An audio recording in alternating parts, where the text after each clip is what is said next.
Okay, अस्सलाम वालेकुम and very good morning. सुबह पाकिस्तान के साथ मैं हूं आपकी मेजबान ज़रिया बारिफ और मेरे साथ हैं मोहम्मद शुएब। हफ्ते का आगाज इसलिए कहते हैं मंथ मुबारक। हफ्ता बहुत अच्छा आपका गुजरे, यही हमारी दुआ है, यही हमारी उम्मीद है। वीकेंड बहुत अच्छा गुजरा है। कल की शाम सबसे जबरदस्त थी क्योंकि पाकिस्तान ने एक और फतह अपने बैग में डाली है। और इस तरह से यूं कह लें कि शुएब हमारे माशाल्लाह अब तक जितने भी वीकेंड्स आ रहे हैं हमारी पाकिस्तानी टीम उससे बेहतर से बेहतरीन बनाने में कोई कसर नहीं छोड़ रही है। कल हमारा मैच था स्कॉटलैंड की टीम के साथ और हमने देखा कि T20 इंटरनेशनल वर्ल्ड कप में पाकिस्तान की ये मुसलसल 5वीं फतेह थी। 72 रन से शिकस्त देकर ग्रीन शर्ट्स इवेंट की वाहिद नाकाबिले शिकस्त टीम के एजाज के साथ सेमीफाइनल में ऑस्ट्रेलिया के मुकाबले के लिए अब तैयार है। जबरदस्त जी, अगला मुकाबला ऑस्ट्रेलिया के साथ। एक तरफ है जीत की खुशी और एक तरफ एक खुशी और भी है, वो है जो हमारा रिवायती दुश्मन है, रिवायती हरीफ है, भारत है, वो इवेंट से बाहर हुआ है। भले अब नामीबिया से मैच खेले, इवेंट से बाहर हो चुका है, टिकट वापसी का वो कटा चुका है। ये T20 वर्ल्ड कप, इसमें पाकिस्तान की जिस तरह से हम जीत देख रहे हैं, मैंने लास्ट टाइम भी कहा था, फिर कहता हूँ, शौक है बिल्कुल नहीं होना, दुआएं करते रहनी है, उसी तरीके से खेलते रहना है ग्रीन शर्ट्स, जिस तरीके से हम इन 5 मैचेस में देखते आए हैं। वर्ल्ड कप का सुपर 12वां मरहला, आखिरी मैच था स्कॉटलैंड के साथ, शिकस्त दी। पहले बैटिंग की पाकिस्तान ने, जीत के लिए 190 रन का बड़ा हदफ दिया। हमारे कैप्टन बाबर आजम, इन्होंने 66 रन की इनिंग्स खेली। शुएब मलिक, जिनके लिए अब लाला ने यानी बूम बूम आफरीदी ने कहा है कि शुएब मलिक ने जो खेला है उसके लिए कहना चाहिए बूम बूम। अमेजिंग। मतलब कल जब मैं मैच देख रही थी, उनकी लास्ट ओवर हमारा चला था जब शुएब मलिक क्रीज पर आए, ये बैक टू बैक उन्होंने छक्के और चौके मारे हैं ना, मतलब वो एक अमेजिंग मोमेंट था। उनकी बेगम सानिया जो है वो भी वहीं पर मौजूद थी और उनकी तरफ से भी वो खड़ी हुई अपने निशिस्त से, अपनी कुर्सी से, और उन्होंने क्लैप करके शुएब मलिक की इस धुआंधार इनिंग्स के दाद दिए। डेफिनेटली जब हफीज भी आए, कहते ना कि आप जब मैच का अख्ताम होता है और आपकी हल्की फुल्की छटछट होती है वहां पर मौजूद ऑफिशियल्स के साथ, उस वक्त हफीज ने भी बड़ी खूबसूरत बात की, हमारे प्रोफेसर ने। उन्होंने कहा कि ये टीम वर्क था, बाबर आजम ने स्टार्ट लिया, रिजवान उसको पेस में लेकर चले गए। जिस तरह से शुएब मलिक ने इस मैच को कंक्लूड किया, कूजे में बंद किया, वो लाजवाब था। तो मतलब ये बात साबित होगी कि चाहे हम बैटिंग पहले करें या हम फील्डिंग या बॉलिंग के लिए हम लोग पहले कहें टॉस जीतने के बाद, पाकिस्तानी जो हमारे खिलाड़ी हैं ना, वो हर तरह से अब खेलना जानते हैं। एग्जैक्टली। चलें जी, ये तो खेल के मैदान की हम बात करेंगे, मैच तो हो गया, मैच की बात भी करेंगे जो कि ज़ाहिर है हम देखेंगे। क्वार्टर फाइनल ऑस्ट्रेलिया के साथ है, तो उसमें क्या कॉम्बिनेशन होना चाहिए, क्या स्ट्रैटेजी होनी चाहिए, लेकिन इस पर तज्जिया हासिल करने के लिए हमारे साथ मौजूद हैं कर्नल रिटायर्ड नौशाद अली साहब, फॉर्मर टेस्ट क्रिकेटर हैं, बल्कि कहना चाहिए 50th test cricketer of Pakistan and ICC match referee. अस्सलाम वालेकुम, गुड मॉर्निंग सर। शुक्रिया आप लाने का। ग्रेट सर, इससे पहले क्या जो ऑस्ट्रेलिया का मैच होने वाला है पाकिस्तान से, उस पर बात करें, थोड़ा सा बताएं सर, ये जो विनिंग कॉम्बिनेशन है, जो स्ट्रैटेजी है, जो एक नया जज्बा जुनून हम देख रहे हैं ग्रीन शर्ट्स के अंदर, ये कहां से आए हैं, ये हुआ क्या है? बैक टू बैक फतह। आप सारी टीमों को कंपेयर करें पाकिस्तान टीम के साथ, इस वक्त पाकिस्तान टीम एक वाहिद टीम है जो कि अनबीटन रही है टूर्नामेंट में। जैसा कि आपने कहा कि ये 5 के 5 मैच जीत चुके हैं, मतलब ये कि इनके 10 पॉइंट्स हैं, बल्कि एक मैच पहले ही, मतलब ये स्कॉटलैंड के मैच से खेलने से पहले ही पाकिस्तान सेमीफाइनल के लिए क्वालिफाई कर दिया, और कल की जो विक्ट्री है इसने उसको रबर जो कहते हैं पूरा स्टैम्प कर दिया। तो पाकिस्तान की परफॉर्मेंस देखे जाए बहुत अच्छी रही है, सब ने कंट्रीब्यूट किया है, और मैं समझता हूँ कि ये जो एक नया रिकॉर्ड हुआ है कि same combination has played all the 5 games, it is something new for Pakistan cricket as well. तो अब इसमें आपने थोड़ी सी बात की कि शुएब मलिक की, देखिए आपने ये भी कहा कि शाहिद अफरीदी ने इनको मुबारकबाद दी है, ठीक है, इसकी वजह ये है कि शाहिद अफरीदी जब इंटरनेशनल क्रिकेट खेलने के लिए आए थे, he has the privilege to score the fastest century in the ODI cricket। वो चीज़ शुएब मलिक ने 18 बॉल पे 54 करके एक नया रिकॉर्ड क्रिएट किया। हालांकि वो 100 का था, ये 50 का था, मगर शुएब मलिक उसमें शामिल हो गए। What does it indicate Shoaib Malik despite age fit हैं, फॉर्म में हैं, और अभी तक पाकिस्तान के लिए सर्विसेज देना चाहते हैं।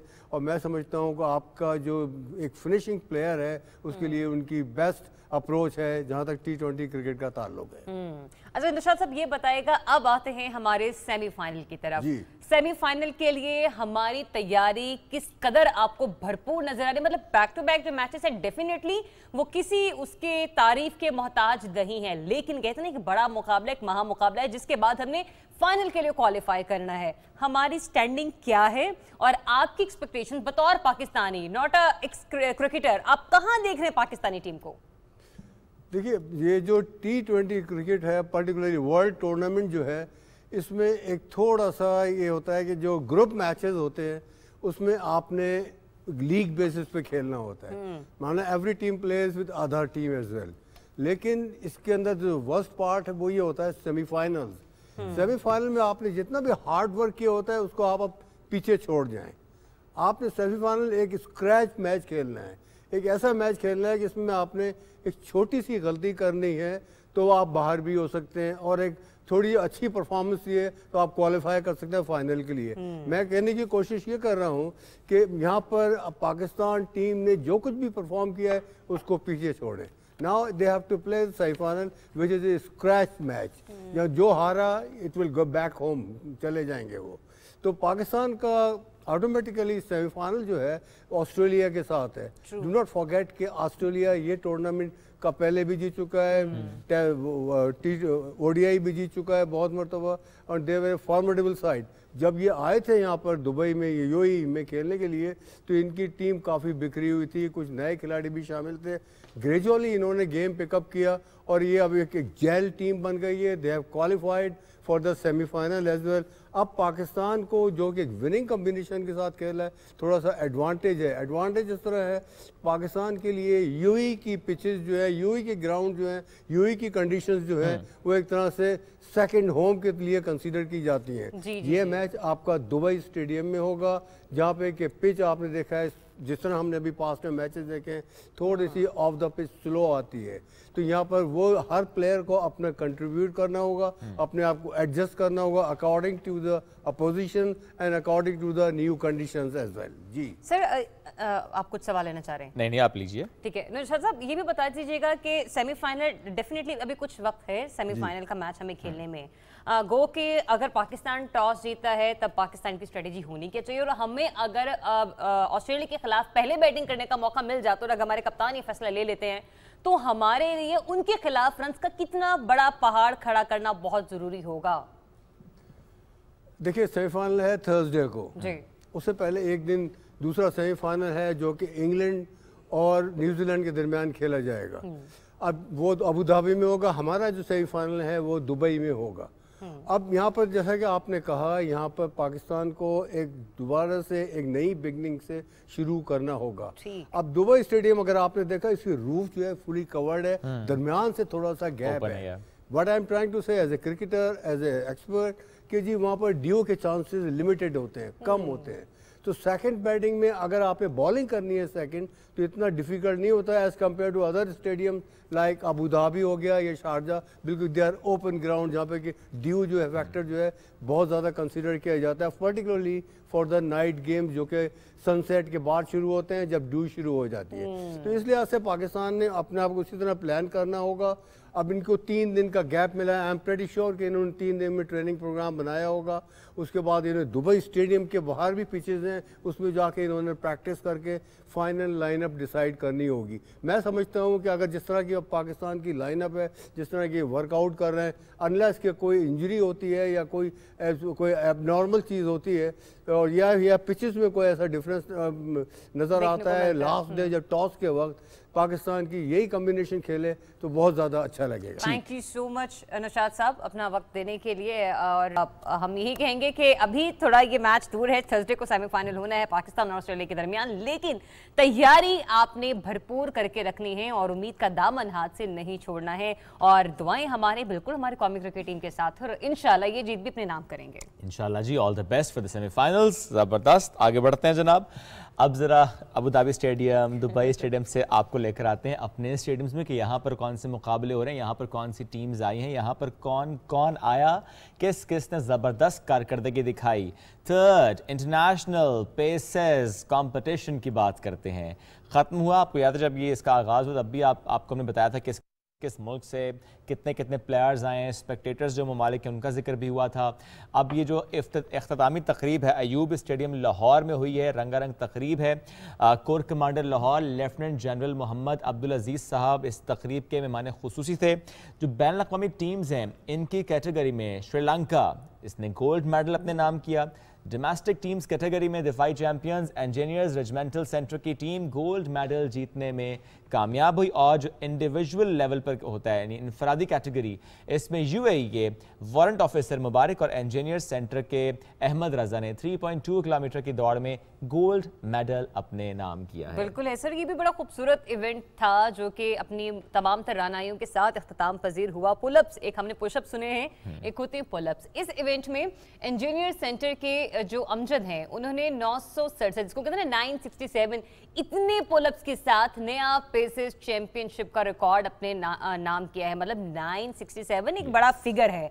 इसके साथ जो सिटअप्स हैं उसमें श्रीलंका के जो कॉर्पोल थे और इंजीनियर्स सेंटर से शहजाद साहब थे, उन्होंने ये गोल्ड मेडल अपने नाम किया। अब हम चलते हैं जरा चैंपियनशिप में बाकी 6 ममालिक की तरफ। उनके हवाले से बात करें तो 101 बैनुल-अक़वामी फौजी खिलाड़ियों ने इसमें शिरकत इख्तियार की, लेकिन तीसरी बैनुल-अक़वामी जो पेसेस चैंपियनशिप थी, इसकी कामयाबी से तकमील पाकिस्तान के एक पुरअमन कौम के तौर पर इमेज की मुस्बत अक्कासी करती है, जो कि बैनुल-अक़वामी खेलों के मुकाबले के इनेकाद के लिए मुकम्मल तौर पर महफूज है। मतलब ये कि हम अपने इवेंट्स के थ्रू, अपनी एक्टिविटीज़ के थ्रू अक़वाम आलम को बारहा ये पैगाम देने की कोशिश करते हैं कि हम पुरअमन पाकिस्तानी हैं, हम पुरअमन कौम हैं। बिल्कुल, और महफूज पाकिस्तान है, महफूज ये खत्ता है, महफूज गलियाँ, महफूज हमारे मैदान, हम महफूज माहौल में हैं। और इसीलिए खेलों की सरगर्मी, चाहे क्रिकेट हो, हॉकी हो या ऐसे कोई और कॉम्पिटिशन हो जिसमें मुख्तलिफ ममालिक से प्लेयर्स ने आना हो, तो हम किस तरह से एक तो उनको वेलकम करना, उस तकरीब का ज़बरदस्त इनेकाद करना और एक ज़बरदस्त मैसेज के साथ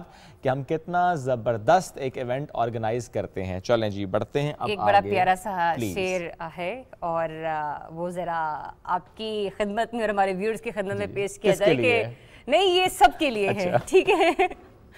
क़यामत खेज है आंखें तुम्हारी, वाह, तुम आखिर ख्वाब किसके देखते हो। क्या बात है, क्या बात है। क़यामत खेज है आंखें तुम्हारी, तुम आखिर ख्वाब किसके देखते हो। क्या बात है, यानी आपने याद करने की और याद कराने की कोशिश की है जॉन एलिया, मुमताज़ शायर, अदीब, फ़लसफ़ी।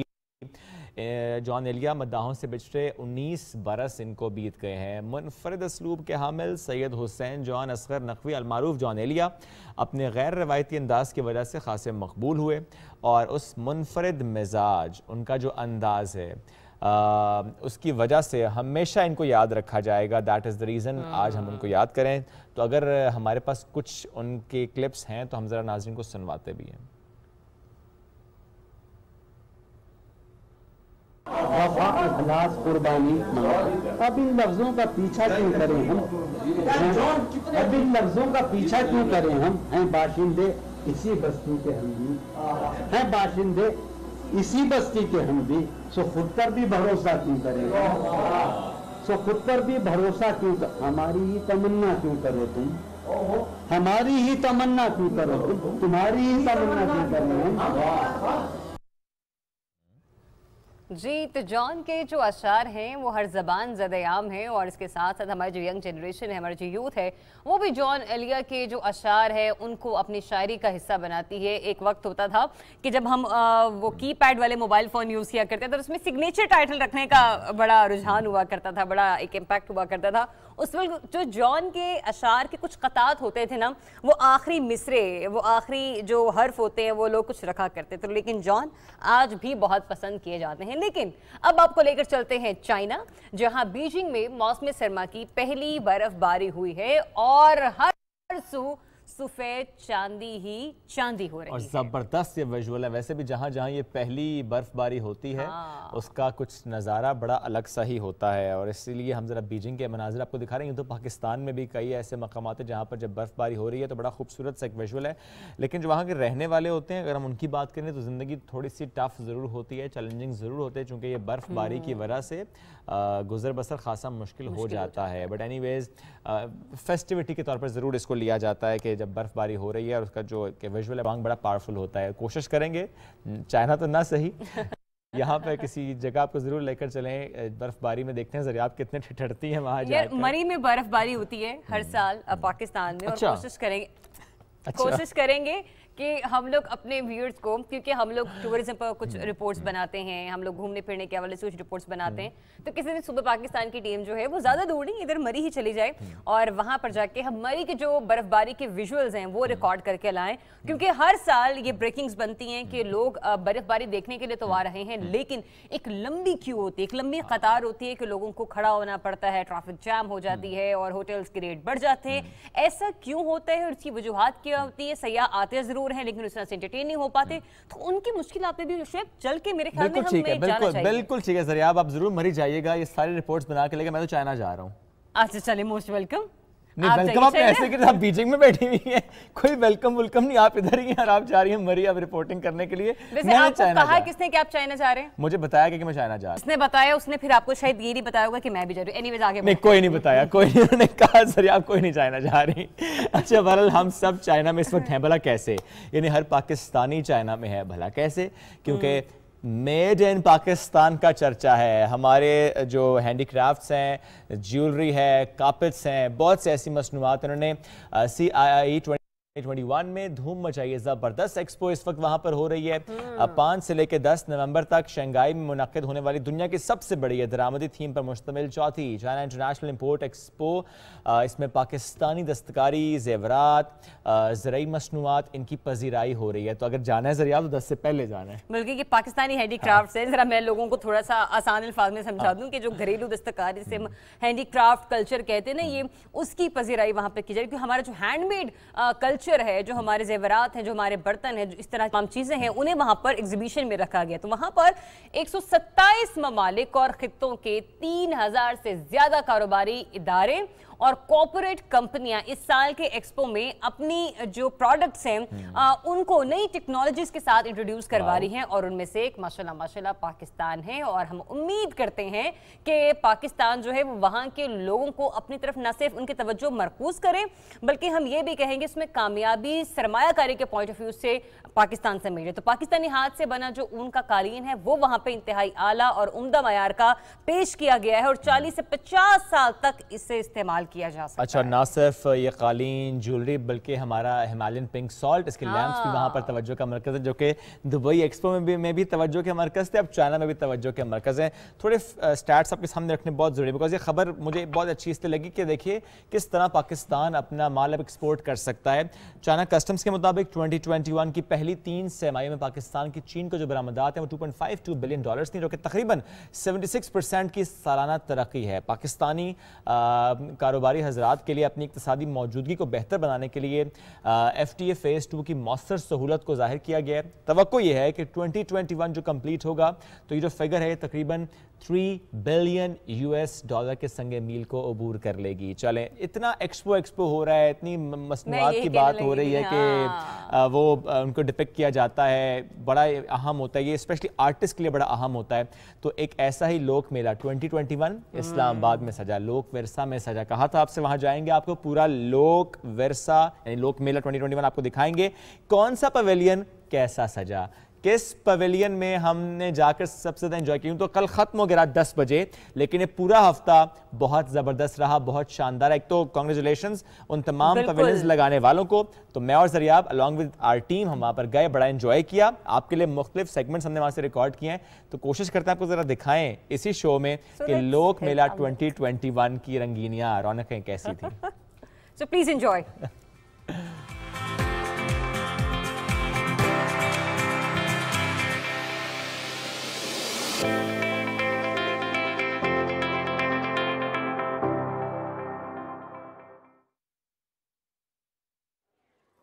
मॉर्निंग, जी आया नू भली करे आया। बखैर अगले जनाब, हम मौजूद हैं इस्लामाबाद लोक मेला 2021 कवर करने के लिए। ये 7 रोजा जश्न जारी है। National institute of folks and traditional heritage की तरफ से गुज़श्ता 4 दहाइयों से ये रंगारंग मेला सजाया जाता है। इस साल का मेला कोविड के बाद यानी पोस्ट कोविड टाइम से लगता है दाखिल हो चुके हैं हम, क्योंकि अब रिस्ट्रिक्शंस ईज आउट, लोग आ रहे हैं, इस जश्न में शामिल हो रहे हैं। पंजाब का रंग भी है, सिंध की सकाफत भी है, केपी का कलर यहाँ दिखेगा। बलूचिस्तान कभी नहीं गए, रंग वहां का देखना है, यहाँ पर आइए। बिल्कुल, और सिर्फ यही नहीं शुएब, यहाँ पर 2 रीजन्स की नुमाइंदगी करने वाले भी मौजूद हैं, चाहे वो आजाद जम्मू कश्मीर हो या फिर गिलगित बल्तिस्तान। तो यहाँ पर आपको हर सकाफत के नुमाया और मखसूस रंग दिखाई देंगे। लेकिन इसके साथ साथ इतने प्यारे प्यारे स्टॉल्स यहाँ पर लगाए गए हैं, सजाए गए हैं, जहाँ पर आकर आप अपने लिए सकाफती ज्वेलरी खरीद सकते हैं, अपने लिए शॉल्स परचेज कर सकते हैं, आपको घर की डेकोरेशन का सामान भी मिलेगा और इसके अलावा बड़ी ही प्यारी बेहतरीन किस्म की शॉल्स भी आपको देखने को मिलेंगे। लेकिन इसके अलावा कैसे पॉसिबल है कि दिन भर की एक्टिविटी के बाद जब आप थक जाएं तो आपके लिए खाने का एहतमाम ना हो? खाने के एहतमाम के लिए यहाँ पर एक फूड कोर्ट सजा दिया गया है, जहां पर आपको मजे मजे के खाने मिलेंगे। और कोशिश यहाँ पर ये की गई है कि जो डिफरेंट सूबे हैं, जो डिफरेंट हम देखते हैं कि कल्चर है, उसके पॉइंट ऑफ व्यू से यहाँ पर खानों की मुनासबत का एहतमाम किया गया है। सरसों का साग, मक्की दी रोटी, ये भी यहाँ पर नजर आएगी, मिलेगी, खा सकते हैं आप। अब डिसाइड आपने करना है कि पहले पेट पूजा फिर काम दूजा, या पहले काम बीच में खाना फिर दोबारा से काम। तो ये हम डिसाइड करेंगे कि कौन कितना थकता जाता है। वैसे वैसे हम आराम करेंगे, कुछ खाएं पिएंगे कि खाने पीने के स्टॉल्स में क्या है। लेकिन इसके साथ साथ ये बताएंगे आपको कि आज टूर डी साउथ यानी हम सिंध से स्टार्ट करेंगे, बलूचिस्तान, पंजाब, केपी, कश्मीर, गिलगित बल्तिस्तान, ये सारे रंग सुबह पाकिस्तान के इस प्लेटफॉर्म से आपके सामने लेकर आएंगे। तो पहले कौन सा पवेलियन? मैं इस तरफ जाती हूँ, आप उस तरफ जाएं। चलें जी। ओके जी, तो आगाज करते हैं सिंध पवेलियन से। Welcome to Sindh pavilion. जैसे कि मैंने आपको बताया था कि यहाँ पर हर सूबे की सकाफत के नुमाया रंग आपको नजर आएंगे, तो उन्हीं में से एक सूबा है, सूबा है सिंध। और जब हम सूबा सिंध के कल्चर के हवाले से बात करते हैं तो अंदरून सिंध का जो कल्चर है वो दीदनी है और लायक़े तहसीन भी। इसीलिए यहाँ पर आज इस पवेलियन के अंदर मुख्तलिफ किस्म के स्टॉल सजाए गए हैं, जिसमें से एक स्टॉल होगा अजरक की शॉल का। और अभी मैं अजरक की शॉल पहने यहाँ पर आपके सामने खड़ी हुई हूँ। लेकिन सिर्फ ये मामला यहीं तक नहीं थमेगा, यहीं तक बात नहीं रुकेगी। हम आपको लेके चलेंगे अंदर और आपको मिलवाएंगे उन तमाम लोगों से जो कि ना सिर्फ अपने स्टॉल्स यहाँ पर सजा कर बैठे हैं, बल्कि कुछ ऐसी शख्सियात से मिलवाएंगे भी कि जिन्होंने इस पवेलियन को खूबसूरत बनाने में, इसको 4 चांद लगाने में अपना क्या क्या किरदार अदा किया है। मेरे सामने आप देख रहे हैं, मेरे बैग से कुछ लोग यहाँ पर निकलते हुए बाहर नजर आ रहे हैं और ये वो लोग हैं जो यहाँ पर एंटरटेनमेंट का माहौल गरमाने के लिए आपको अक्सर दिखाई देंगे, क्योंकि बताया जा रहा है कि यहाँ पर डेली बेसिस पर कल्चरल नाइट यानी कि म्यूजिक का एहतमाम किया जाता है। कभी गिलगित बल्तिस्तान, कभी पंजाब, कभी सिंध, तो कभी बलूचिस्तान। यहाँ पर आपको हर किस्म का म्यूजिक देखने और सुनने को मिलेगा। तो लिहाजा चलते हैं अंदर।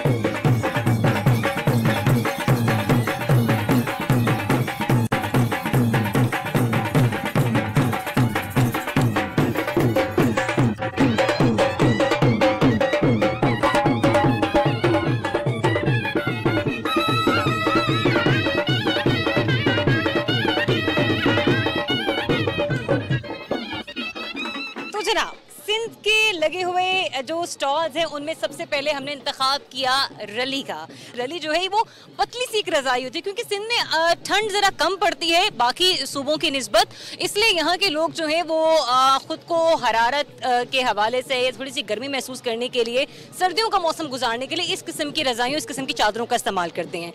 हमारे साथ जो खातून मौजूद हैं, ये स्टॉल उन्होंने लगाया, उनसे बात करें। अस्सलाम वालेकुम अम्मा जी। वालेकुम सलाम। कैसी हैं आप? ठीक ठाक। अच्छा, ज़रा इस रैली की खुसूसियात के हवाले से बताइए, रैली का इस्तेमाल क्या होता है? ओढ़ने के लिए भी है, बिछाने के लिए भी है, हर काम में काम आती है। तो अम्मा जी ये बताइए कि एक रली को बनाने में कितना वक्त लगता है?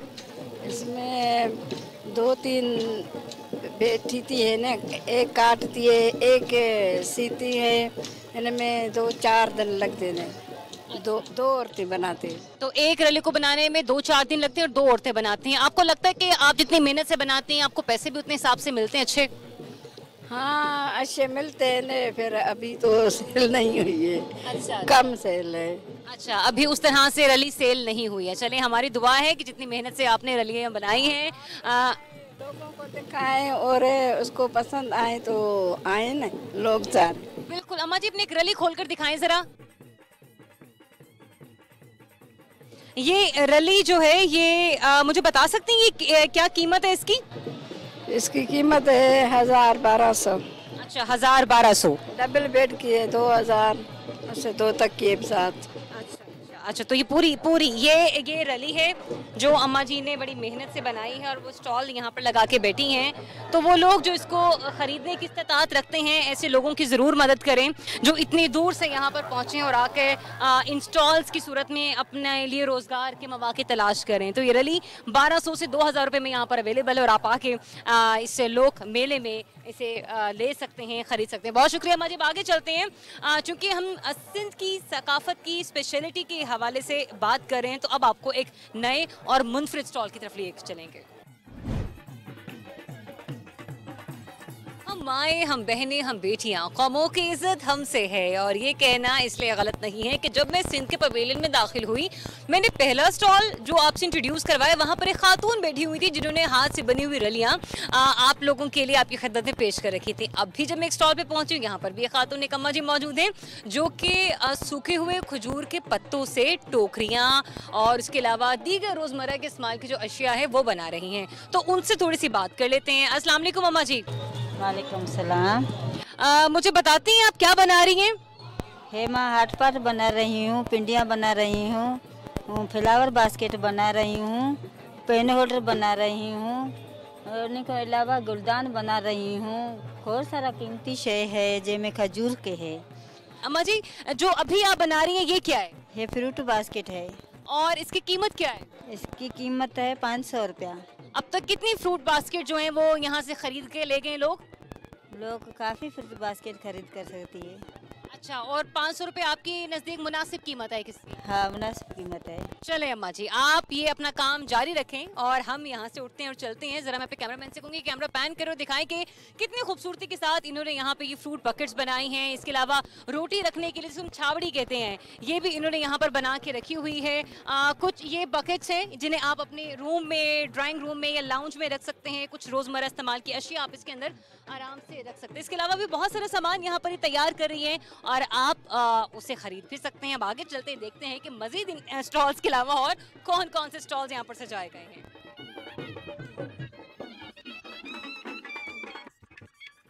जी, तो मैं अभी हूँ थरचोरो इस एक स्टॉल पर और ये डेफिनेटली सिंध का स्टॉल है। अम्मा जी मेरे साथ यहाँ पर मौजूद हैं और थर के लिबास में हैं और हम अक्सर देखते हैं टीवी ड्रामास में या डॉक्यूमेंट्रीज में कि ये इस तरह के जो लिबास में मलबूस या इन जेवरात में मलबूस जो ख़वातीन होती हैं शायद हमारी पहुँच से थोड़ी सी बाहर होती, एक्सेस नहीं होती। तो आज अम्मा जी को देखने के बाद एक अलग की जो फैंटेसी थी ना, यूँ कह लीजिए कि वो हकीकत का रूप धार चुकी है। और ये सारा जो प्रोसीजर अभी आप देख रहे हैं, ये प्रोसीजर है, ये ऊन के रुई के ऊन के गाले हैं और ये अम्मा जी चरखे के साथ ये मशीन लगाकर ये धागा बना रही हैं। तो जो हम कहते हैं ना कि ऊन की बुनी हुई शालें हों या फिर हम कहते हैं कि ऊन के बने हुए स्वेटर हों, अगर वो इस तरह से हाथ से बनते हैं तो वो इंतहाई महंगे कहलाते हैं। अब अम्मा जी से थोड़ी सी बात कर लेते हैं। अस्सलाम वालेकुम। वैसे तो उनको उर्दू बहुत कम आती है। अम्मा जी कैसी हैं आप? थर पार कर। थर पार कर मतलब थर की बोली बोलेंगी, उर्दू नहीं आती? नहीं, उर्दू नहीं आती।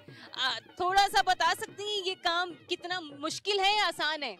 काम बहुत मुश्किल है। काम बहुत मुश्किल है। उनकी जो बुनी हुई शालें हैं, उनकी या जो स्वेटर्स होते हैं वो इसलिए बहुत ज़्यादा एक्सपेंसिव होते हैं। ये देख रहे हैं आप, इनके हाथों में बड़ा खूबसूरत सी ये चूड़ियाँ यहाँ पर पहनी हुई हैं और ये लिबास जो है ये हमें मुख्तलिफ सकाफती रंग जो इसमें है नुमाया होते हुए नजर आ रहे हैं। और इस पर देखे ना, यहाँ पे लिखा हुआ भी है लोक मेला सकाफत के रंग। तो सिंधी सकाफत के रंग इतने खूबसूरत अंदाज में हमें यहाँ पर देखने को मिल रहे हैं। इसके अलावा भी यहाँ पर बहुत कुछ है आपको दिखाने के लिए। और मैं जहाँ पर बैठी हुई हूँ ये कहलाता है चौतरा। और ये जो चौतरा है इसके बारे में ये कहा जाता है कि जो मिट्टी है, थरपारकर है, उमरकोट है, यहाँ के जो रहने वाले लोग हैं, मतलब जो इस बेल्ट के लोग हैं वो इस तरह के घरों में रहते हैं। अगर सर्दी है तो ये घर उन्हें गर्मी और राहत देते हैं। अगर गर्मी का मौसम है तो यही जो पूरा घर है ये वहाँ पे ठंडक उन्हें महसूस होती है। तो मतलब ये कि जो उस बेल्ट के लोग हैं, जो कि हम कहते हैं कि सहरा में रहने वाले लोग हैं, अगर हम उस तरफ जाते हैं तो वो इस किस्म के घरों में क़याम करते हैं और अपनी ज़िंदगी गुजारते हैं। तो आइए अब आपको लेकर चलते हैं आगे और दिखाते हैं कि किस तरह से यहाँ के जो लोग हैं वो रहते हैं और अपना गुजर बसर करते हैं। क्योंकि मैंने पहले भी आपको कहा कि ये जो घर नुमा एक आपको इमारत नजर आ रही है ये चौतरा कहलाती है।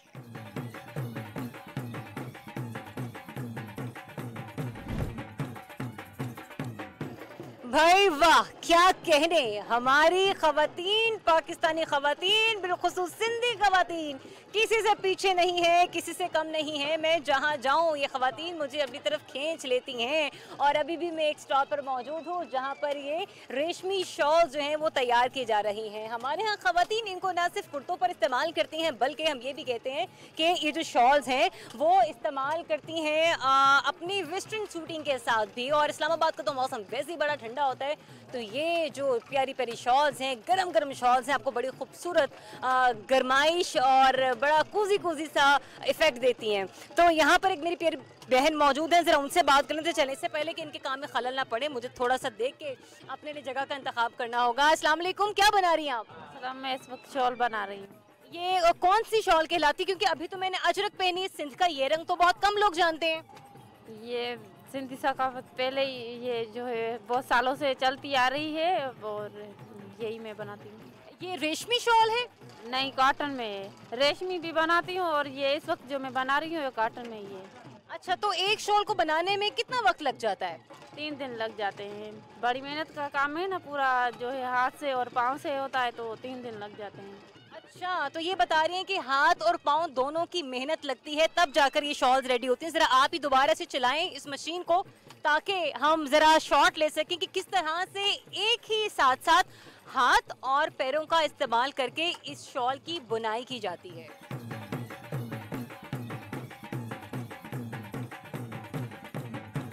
अब पेश खिदमत है हैदराबादी चूड़ियाँ और मैं मौजूद हूँ दिलशाद साहब के स्टॉल पे। अस्सलाम वालेकुम दिलशाद साहब, कैसे हैं आप? वालेकुम सलाम, अल्हम्दुलिल्लाह।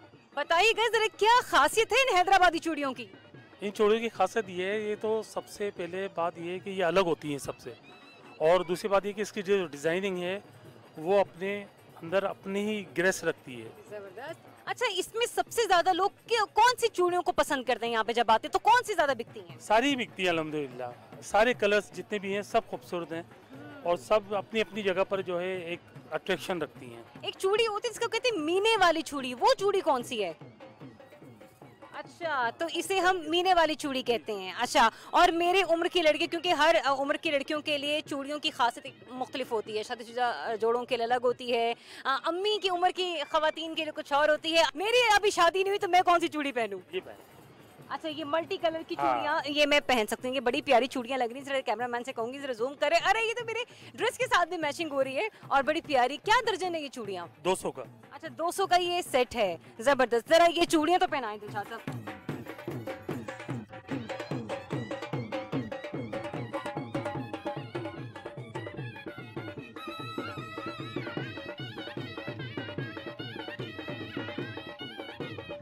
जी, ये बड़ी खूबसूरत चूड़ियाँ मुझे बड़ी प्यारी लग रही है और आप सबसे मैं यही कहूँगी कि जो लोग अभी तक मिस कर चुके हैं सिंध पवेलियन को विजिट करना जरूर विजिट कीजिए। दिलशाद साहब के स्टॉल पर आइए और अपने लिए मीने वाली चूड़ी, अब मुझे तो बहुत सारी चूड़ियों के नाम भी नहीं आते लेकिन ऊपर लिखा हुआ है हैदराबादी चूड़ियाँ, आइए खरीदिए और गिफ्ट कीजिए। सिंध में बोले तो औताक, ड्राइंग रूम, वेटिंग एरिया, बैठने की जगह जिसे हम कहते हैं बैठक, और यहाँ पर कोई है जिसे हमने आपको मिलवाना है, कोई बैठा हमारा इंतजार कर रहा है। मतलब ये कि मेज़बान आज हम नहीं हैं, हम मेहमान हैं, लेकिन सुबह पाकिस्तानी टीम के तो हम मेज़बान होते हैं। तो यहाँ पर हमारे साथ मौजूद होंगे डीजी कल्चर डिपार्टमेंट जो हैं अब्दुल अलीम लाशारी साहब। तो आइए उनसे बात करते हैं, उनसे गुफ्तगू करते हैं कि जिस विजन के साथ, जिस सोच के साथ इस पवेलियन को सजाया गया है, क्या वो विजन, वो कामयाबी हासिल करने में वो किस हद तक कामयाब हुए। अस्सलाम वालेकुम लाशारी साहब, कैसे हैं आप? अस्सलाम, बिल्कुल ठीक, आप ठीक हैं? बिल्कुल ठीक। लाशारी साहब, बड़ी मेहनत से, बड़ी खूबसूरती से ये पवेलियन मैंने देखा आप लोगों ने डिज़ाइन किया है। कितना टाइम लगा इसको डिज़ाइन करने में? देखें, इसके लिए 1 महीना पहले हमारे बंदे आते हैं, वो सारा आके यहाँ पे डिज़ाइन करते हैं। और आपको पता है हर साल ये इवेंट होता है, तो ये हमारे जो आर्टिज़न और आर्टिस्ट हैं उनके लिए ईद के बराबर एक इवेंट होता है, क्योंकि उनको जैसे सिंध के आर्टिस्ट हैं तो उनको वहाँ सिंध में तो पजीराई मिलती है, लेकिन ये एक बहुत बड़ा फोरम है, एक नेशनल लेवल का फोरम है जिसमें पूरा पाकिस्तान है, और न सिर्फ पाकिस्तान बल्कि पूरी दुनिया के लोग यहाँ रहते हैं। इस्लामाबाद में वो सारे विज़िट करने आते हैं। तो डेफिनेटली हमारे आर्टिजन्स भी बड़ी दिल से काम करते हैं, बिल्कुल कि काम ऐसा हो कि सबको पसंद आए। यहाँ पे बहुत प्यारे प्यारे स्टॉल्स देखिए, ये चौरा बड़ा खूबसूरती से बनाया गया, ये औताक बड़ी प्यारी बनी हुई मैंने देखी है। अब जरा ये भी जान लेते हैं कि ये जो पवेलियन है इसमें से सबसे जो बेस्ट स्टॉल है वो लाशारी साहब का कौन सा, आपके दिल के करीब कौन सा स्टॉल बेहतरीन है? देखें, ये सारे स्टॉल मेरे दिल के करीब हैं और सब ने बड़ी मेहनत से, क्योंकि हमारी कोशिश ये है कि जो हमारी ट्रेडिशनल और कल्चरल चीज़ें हैं उनको यहाँ पे लेके आएँ, और ज़्यादातर काम जो है वो हाथ से बनी हुई चीज़ों का है। तो डेफिनेटली लोगों की मेहनत है, तो मेहनत तो सबकी दिल पे ही रखनी है। सारे खूबसूरत स्टॉल हैं, सब ने अच्छा अच्छा काम किया है, और डेफिनेटली मैं चाहूँगा कि जो लोग अभी तक नहीं आए वो ज़रूर आएँ, आके यहाँ देखें, लोगों की मेहनत देखें, उनको अप्रिसिएट करें। और अगर अप्रिसिएशन की बात की, खता कलामी की माजत, यहाँ पे मैंने 3 से 4 स्टॉल्स विजिट किए और वहाँ पर मुझे ख़वातीन काम करती हुई दिखाई दी। इसमें मैं आपको दाद भी दूंगी कि आप ख़वातीन को यहाँ तक सिंध से लेकर आए हैं, और एक बड़ी बुजुर्ग अम्मा जो कि ऊन के बालों से धागा बना रही हैं, इन्हें आप कहाँ से आपने चेज़ किया और कहाँ से ऐसे लाने का इत्तेफाक? देखें, इनको हमने थर से लेके आए हैं, और आपने देखा असल जो चीज़ देखने की है कि वो कितना दिल से काम कर रही है और मुसलसल काम कर रही है, और उस पर जो है वो, क्योंकि चौरा जो है वो बेसिकली तो हमारी थर की एरिया को रिफ्लेक्ट करता है, लेकिन इस तरह के लोक विरसा टाइप के जो मेले लगते हैं जो नेशनल लेवल के होते हैं, इससे इसकी इतनी पजीराई हुई है कि चौरा बड़े बड़े शहरों तक आ गया है। तो ये हमारे लिए बड़ी खुशी की बात है। और दूसरी खुशी की बात यह है कि ख़वातीन को ज़्यादा से ज़्यादा हमने कोशिश की है कि प्रमोट करें। वो जो घर पे बैठ के करती हैं उनको बाहर लेके आएँ, उनके काम की पजीराई हो। तो बेसिक यही है कि हमारा कल्चर प्रमोट हो और लोगों तक पहुँचे, उसको डाई डाउन होने ना दें। बहुत शुक्रिया लाशारी साहब, आपने बिल्कुल ठीक फरमाया, और मैं आपको ये कहूँगी कि आपकी खिदमत लायक़ी तहसीन है, बिलखुसूस उन ख़वातीन के लिए कि जिन्हें आप इतनी दूर से यहाँ पर लेकर आएँ ताकि वो अपने हुनर का लोहा मनवा सके। तो जितनी भी ख़वातीन जिन्होंने यहाँ पर बड़े प्यारे प्यारे स्टॉल सजाए हैं, उन सभी को सुबह पाकिस्तान की टीम का सलाम। बलोचिस्तान का पवेलियन, बाबू खैरत, आ जाइए अंदर, आपको लेकर चलते हैं और बलोचिस्तान के रंग, बलोचिस्तान की सकाफत आपको दिखाते हैं। यहाँ पर क्या कुछ है जो कि अट्रैक्ट करे। सबसे पहले आपको लेकर चलते हैं राइट साइड पर, जहाँ पर म्यूज़िकल इंस्ट्रूमेंट्स हैं। ज़रा उनसे हम पूछते हैं उस इंस्ट्रूमेंट से मुताल्लिक। लिखा तो है मेड इन पाकिस्तान। अस्सलाम वालेकुम। वालेकुम अस्सलाम। क्या हाल है? क्या हाल है? खैरियत से हो? क्या कहते हैं इसे? बलूची में कहते हैं देरा। देरा जी। तो ये मुख्तलिफ साइजेस हैं इसके। ये वहाँ का यानी रवायती मौसीकी का आला है। यहाँ हम लोगों को बलूचिस्तान में ये जो है रवायत के तौर में शादियों में, शादी ब्याहों में, पहाड़ियों में जाते हैं, कोई लड़के अपने गाने माने गाते हैं, वहाँ पे जो है ये शुगल मेला करते हैं। ये हमारे बलूचिस्तान का सकाफत है, इसमें जो है हम लोग खुशियाँ मनाते हैं। बलूचिस्तान से आप हैं, बलूचिस्तान का म्यूज़िक यहाँ पर नजर है। आपने पहने गिलगिती टोपी नहीं, आप यहाँ पर आके गिलगित के रंग में रंग गए हैं। तो गिलगित का ऐसे हम लोग सारे मुसलमान भाई है, एक दूसरे के साथ प्यार करना है, एक दूसरे के साथ मोहब्बत करना है, ये हमारा पहचान है। और हम एक दूसरे का जो है दोस्त बनकर भाई बनकर गुजारते हैं और इसमें सारे एक जगह होते हैं और बहुत खुशी आता है, बहुत मजा करता है इसमें। जबरदस्त, बजा के दिखाए ना।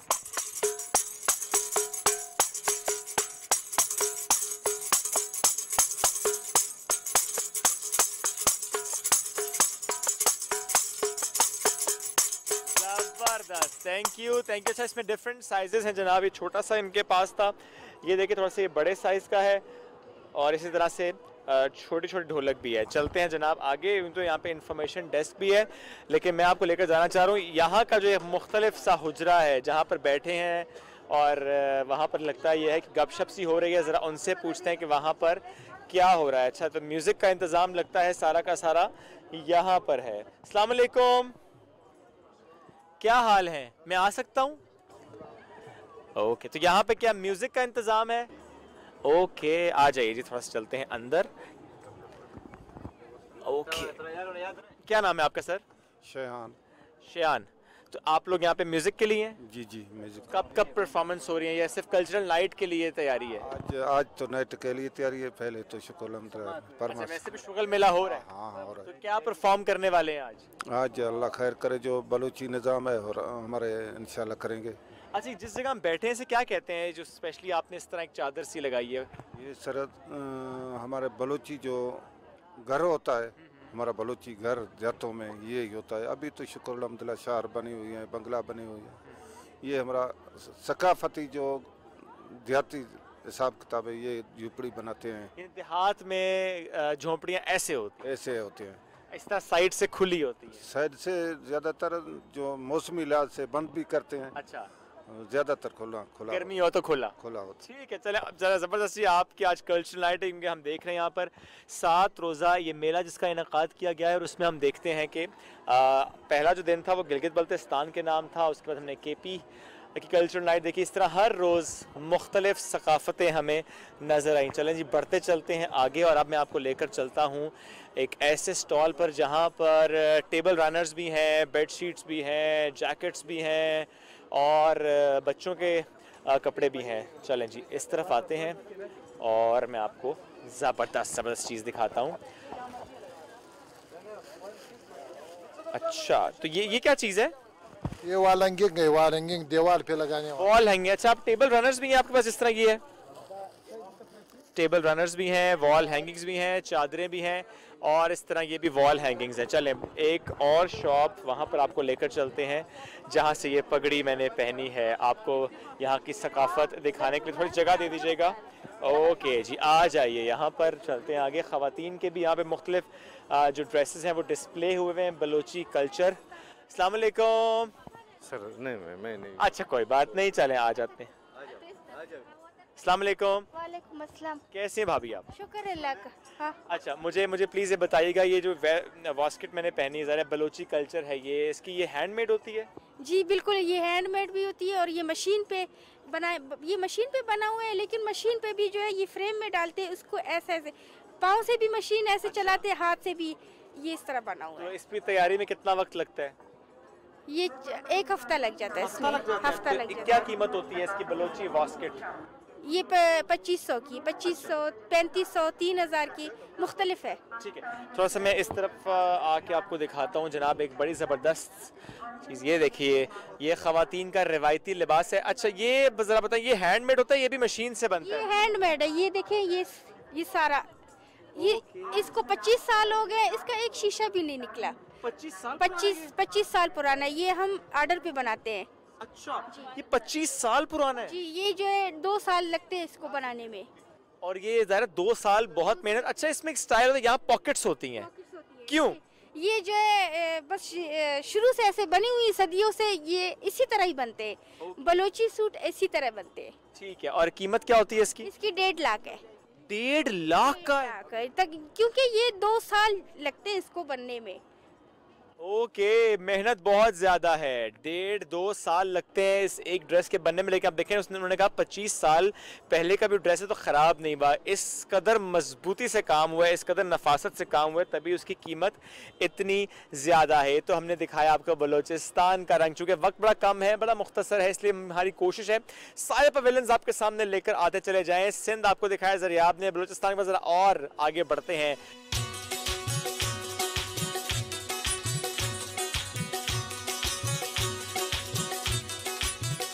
और यूं बढ़ते बढ़ते आगे मैंने ज़रा ये भी पहन लिया आपको दिखाने के लिए कि ये पुराने ज़माने में तीर रखने के लिए इस्तेमाल होता था, तलवार रखने के लिए इस्तेमाल होता था। हम आ चुके हैं एक और स्टॉल पे जहाँ पे खूबसूरत ड्रेसेस हैं ख़वातीन के। तो उनसे ज़रा पूछते हैं कि ख़वातीन जो आ रही हैं क्या बारगेनिंग भी हो रही है, चूँकि ड्रेसेस बहुत महंगे हैं। अस्सलाम वालेकुम। वालेकुम सलाम सर, कैसी हैं आप? अल्लाह का करम है, ठीक ठाक खैरियत से। ज़बरदस्त। अब मुझे ज़रा बताएं कि इतने प्यारे प्यारे ड्रेसेस, ट्रेडिशनल ड्रेसेस बलूचिस्तान के दिन में कितने बिक रहे हैं? सर जो इस ड्रेसेस के हवाले से जानते, दरअसल मैं अपना तारुफ कराऊँ क्योंकि मैं खुद PTV बोलान की एंकर हूँ बलोची प्रोग्राम के, तो ड्रामा आर्टिस्ट भी हूँ। तो ये जो ड्रेसेस वही जानते हैं जो पहनते भी हैं, उनको पता भी है। खासकर हमारे बलूचिस्तान वाले लोग जो, उनको कीमतों का पता है। गवादर साइड के ये बलोची हैं, ईरान साइड के बलोची हैं, और डालबंदीन के मुख्तलिफ बलोची है ना। तो जैसे कि अभी ये वाला बलोची ये महंगा है क्योंकि इसमें शीशे भी हैं और धागा भी इसमें रंगीन है। हफ्तरंगा है, शीशे मतलब शोकेस है, ज़ुबैदा जलाल, सरमचार, और इसमें जो जालर मुख्तलिफ इनमें इनका नाम है कशीदाकारी का। अच्छा। तो जी तो सरमचार, सॉरी सरमचार ऐसे कशीदा कहते हैं, यानी कि वो 1.5 लाख का सूट है। 1.5 लाख का सूट, अच्छा। तो इसलिए इसको सरमचार, यानी कि नाम सुनते सर चकरा जाए, सरमचार बलोची में। हमारा भी सर चकरा रहा है, इसलिए नहीं, पगड़ी बहुत भारी है। जी जी, क्योंकि वो बहुत महंगा सूट है। ठीक है। अच्छा, ये जरा बताएं क्या ये ब्राइडल ड्रेस है?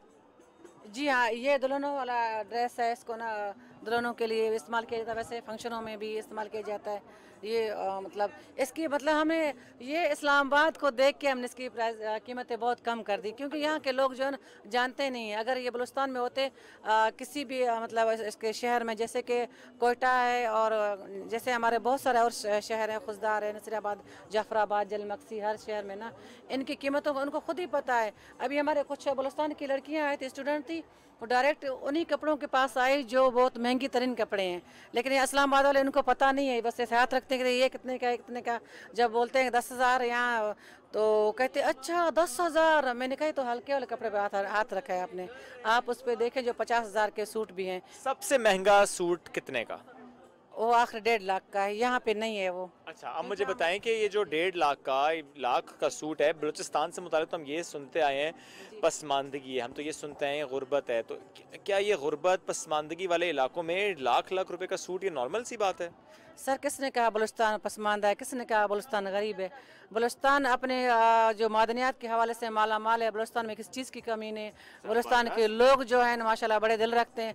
बलूचिस्तान के ऐसे खुराक है, यहाँ आप लोग 10 बंदों का तो वहाँ 3 लोग अपने इस तरह बहुत बड़ा दस्तरखान लगाते हैं। ये बिल्कुल मेरे लिए भी नई इन्फॉर्मेशन है, क्योंकि ज़ाहिर है नॉर्मली जो खबरें आती रही हैं, जो हालात हम देखते आए हैं, वो शायद कुछ इलाकों के होंगे, लेकिन जिस तरह कह रहे हैं कि बलूचिस्तान के हालात बड़े मुख्तलिफ हैं। कोई पसमानदगी नहीं है, कोई वहाँ पे मामलात ऐसे हैं ख़राब नहीं है, खुशहाली है अल्हम्दुलिल्लाह। पढ़ते हैं आगे।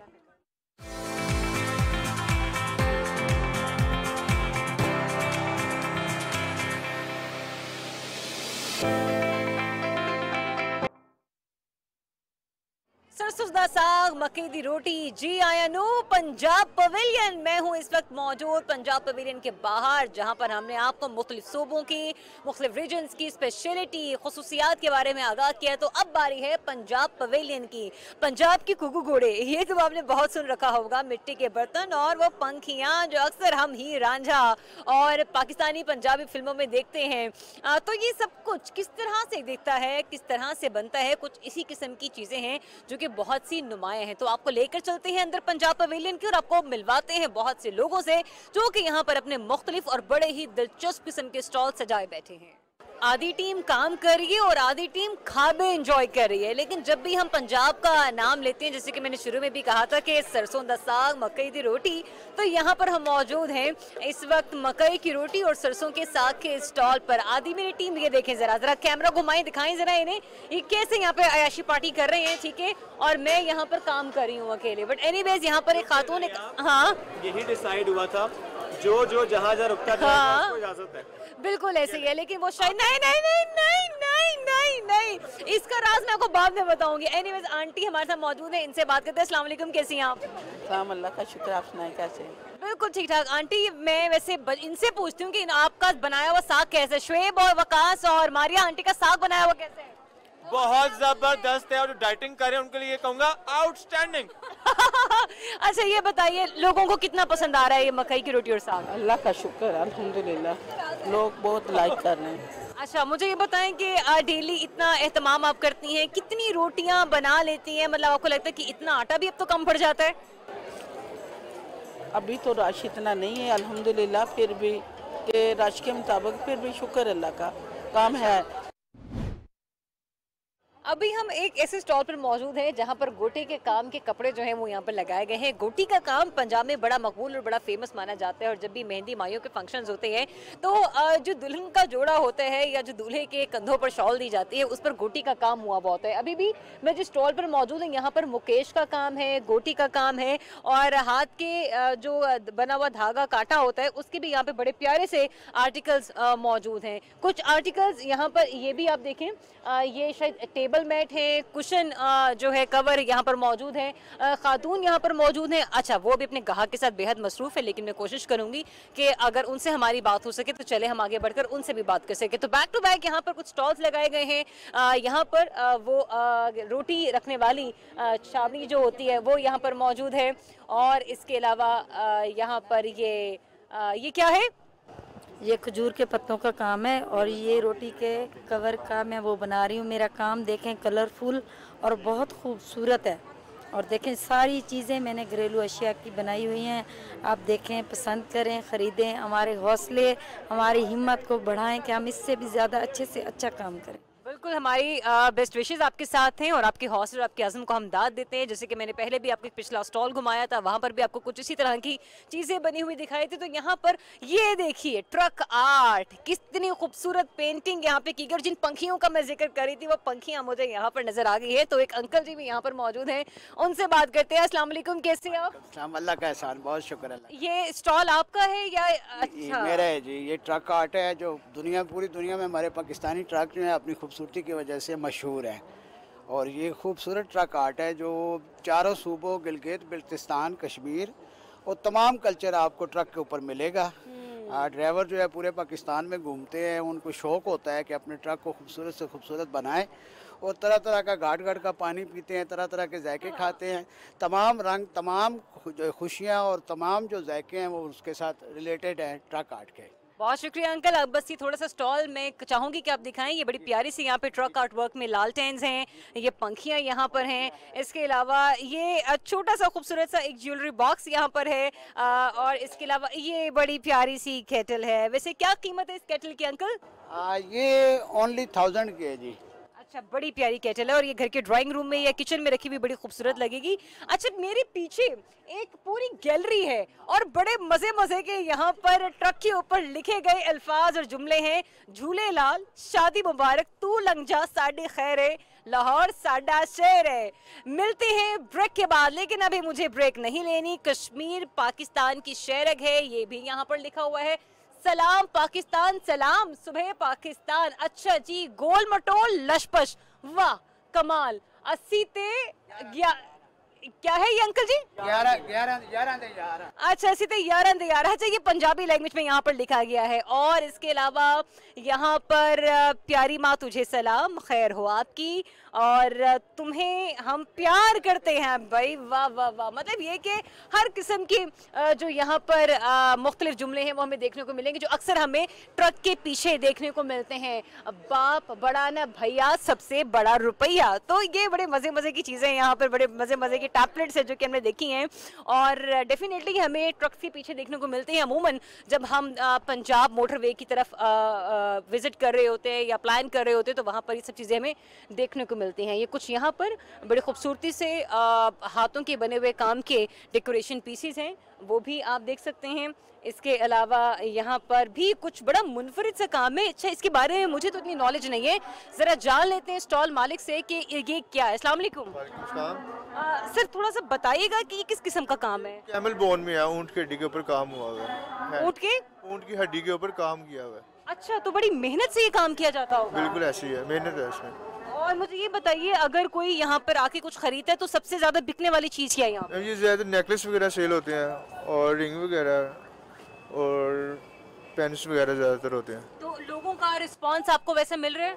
अच्छा मिल जाता है यहाँ पे, खास तौर पे जाता है। चलें जी, गुड लक और wish you all the best. बस एक आखिरी स्टॉल आपको लेकर चलूंगी और वहाँ पर जब मैं आपको दिखाऊंगी तो कुछ हाथ से बनी हुई बड़ी खूबसूरत सी ये सुराही है और एक बड़ी प्यारी शख्सियत यहाँ पे बैठी हुई हैं, उनसे बात करते हैं। अस्सलाम वालेकुम सर जी। वालेकुम अस्सलाम जी। ये क्या बना रहे हैं आप? ये मैं लेकर आर्ट में वाज बना रहा हूँ मैं। ये देखें, अगर आपका कैमरा दिखाए, ये वाज है पूरा वुड से बना हुआ है। ये सीलम वाली सरगोदा की ख़ास तहसील है, वहाँ पे ये बनता है। ये लेकर आर्ट इसको कहते हैं। ये वुडन में मैं ब्लू पार्ट का काम कर रहा हूँ इसके ऊपर। ये बड़ा यूनिक काम है। ये आपका कैमरा अगर दिखाए, ये सारा हैंडमेड होता है। ये सारा इसके नीचे 3 लेयर होती हैं और ये सारा काम हैंडमेड हम करते हैं। सीलम वाली ज़िला सरगोदा तहसील और लोक विरसा की और आर्ट काउंसिल की हम नुमाइंदगी कर रहे हैं यहाँ पे इस्लामाबाद में। हमारे काम को बड़ा आपका कैमरा दिखाए तो सामने मेरा बना हुआ सामान काफ़ी पड़ा हुआ है, तो प्लीज़ अगर स्टॉल पे मेरी बाएं जानिब यहाँ पर काफ़ी सारा सामान जो कि यहाँ पर बना हुआ है। लकड़ी की ये सारा मटेरियल है, उसके ऊपर 3 लेयर वर्क के साथ यहाँ पर नक्शकारी की गई है और बड़ी खूबसूरती के साथ यहाँ पर काम किया गया है। तो ये बड़ा प्यारा काम है। अब चूंकि मैं चाह रही थी कि मैं आखिरी स्टॉल पे लेके जाऊं पंजाब के खुस्से, जो हम अक्सर पंजाबी फिल्मों में देखते हैं। जब लोग अनारकली का विजिट करते हैं, लिबर्टी मार्केट जाते हैं, तो इस किस्म के खुस्से को बहुत पसंद करते हैं। एक अंकल जी हमारे साथ मौजूद हैं, वो हाथ से यहाँ पर खुस्सा तैयार भी कर रहे थे। अस्सलाम वालेकुम। वालेकुम। अंकल जी कैसे हैं आप?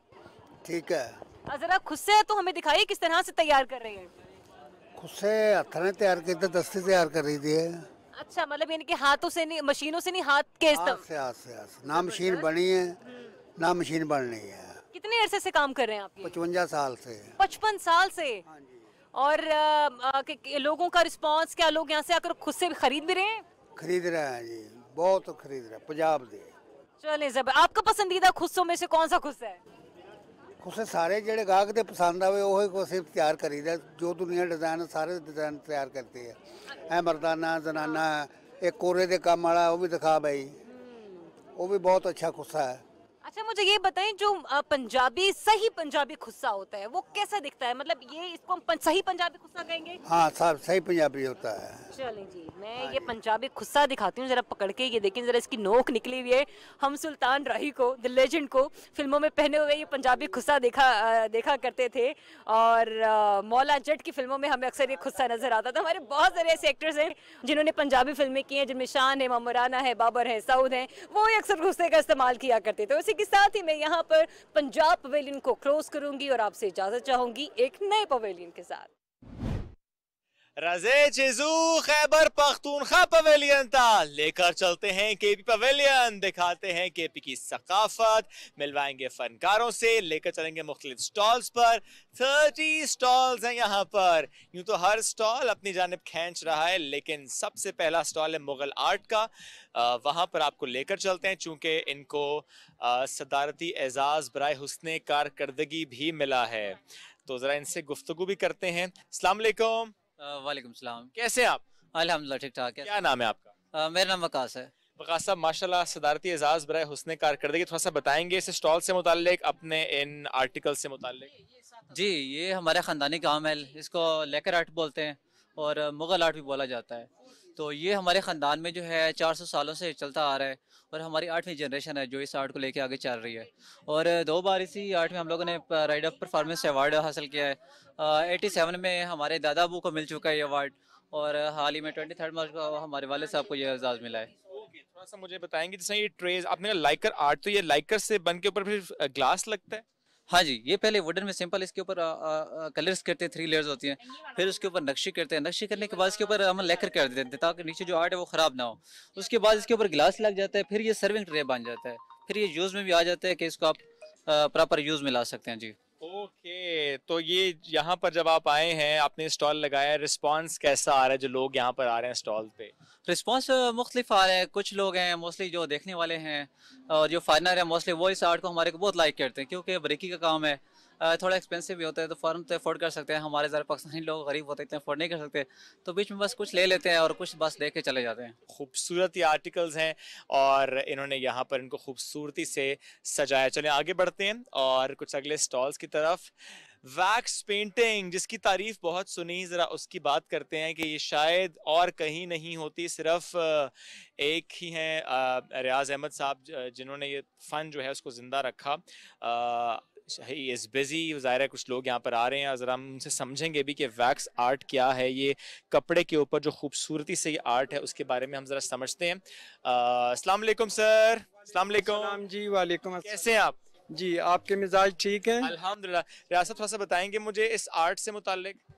ये काम जो है तो हमारे आबाओ अजदाद भी ये बनाते थे। अच्छा।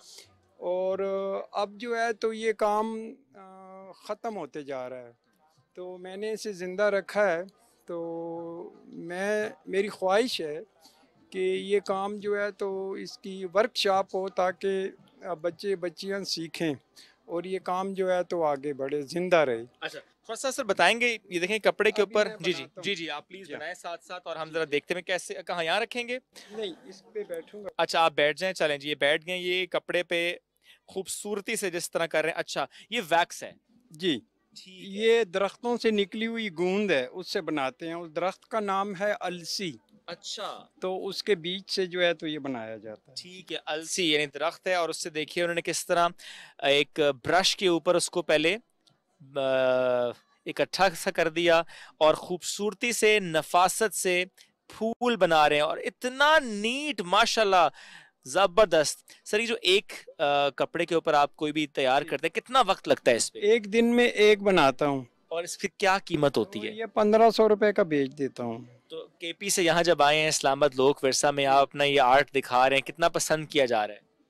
जी हाँ, ये हमारी जो हौसला अफजाई है तो KPK का जो इदारा है टूरिज़म, वो हमें जो है तो प्रमोट करता है और हमारी हौसला अफजाई होती है। हमारी जो चीज़ें हैं ये लोग पसंद करते हैं और ख़रीदते हैं।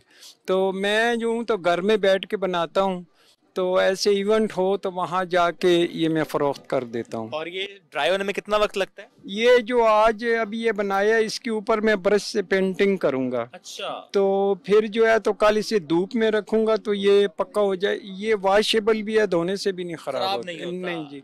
और ये जो डिज़ाइन मैं बना रहा हूँ ये मुग़ल दौर के डिज़ाइन है और वही ये जो ट्रेडिशनल डिज़ाइन थे, पीकॉक हो, बर्ड, एलिफेंट, हार्स, कैमल, तो ये चीज़ें जो हैं तो ये मैंने बनाई हैं। और ये बाबा खैबर भी मैंने बनाया है। जी हाँ। कभी ऐसा भी हुआ प्रेसिडेंट साहब के लिए, वज़ीर आज़म साहब के लिए, किसी शख्सियत को गिफ्ट किया हो कोई ऐसी चीज़ बना के स्पेशली? ये मुझे लोक विरसा की सादत से जो है तो इन्होंने मुझे भेजा था, इंडिया भारत गया था, तो वहाँ जो है तो इस मेरे काम को इतना अप्रिशिएट किया, इतना पसंद किया गया कि मेरे पहले दिन ही दिल्ली हाट में दोस्तकारी के नाम से जो है तो एक वहाँ उन्होंने बैनर लगाया था, तो पहले दिन ही मेरी चीज़ें जो है तो बिक गई थी। तो वहाँ जूरी जो है, मैं मोर का पर बना रहा था, तो उन्होंने जो है तो मुझे सील ऑफ एक्सीलेंस अवार्ड जो है यूनाइटेड नेशन की तरफ से नई दिल्ली 2004 में जो है तो मुझे मिला। और फिर पाकिस्तान ने मुझे जो है तो 2012 में 23 मार्च को तमगा इम्तियाज से नवाजा। माशाल्लाह सर। जी हाँ। And you are the only one जो ये कर रहे हैं?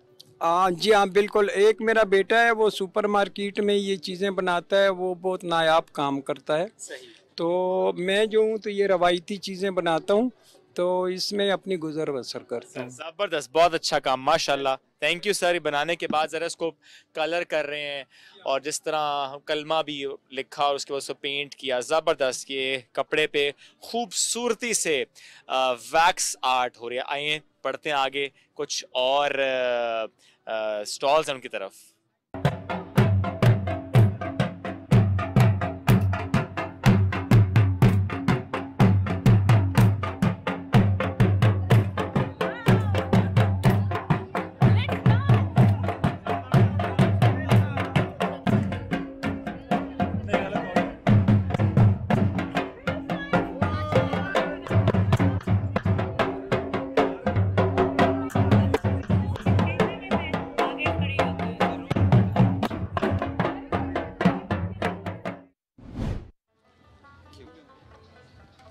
रबाब भी है, तबला भी है, म्यूज़िक का बड़ा ख़ास एहतमाम है। केपी पवेलियन में हम आ चुके हैं हुजरे में। ये हुजरा भी आपको किसी और पवेलियन में नज़र नहीं आएगा।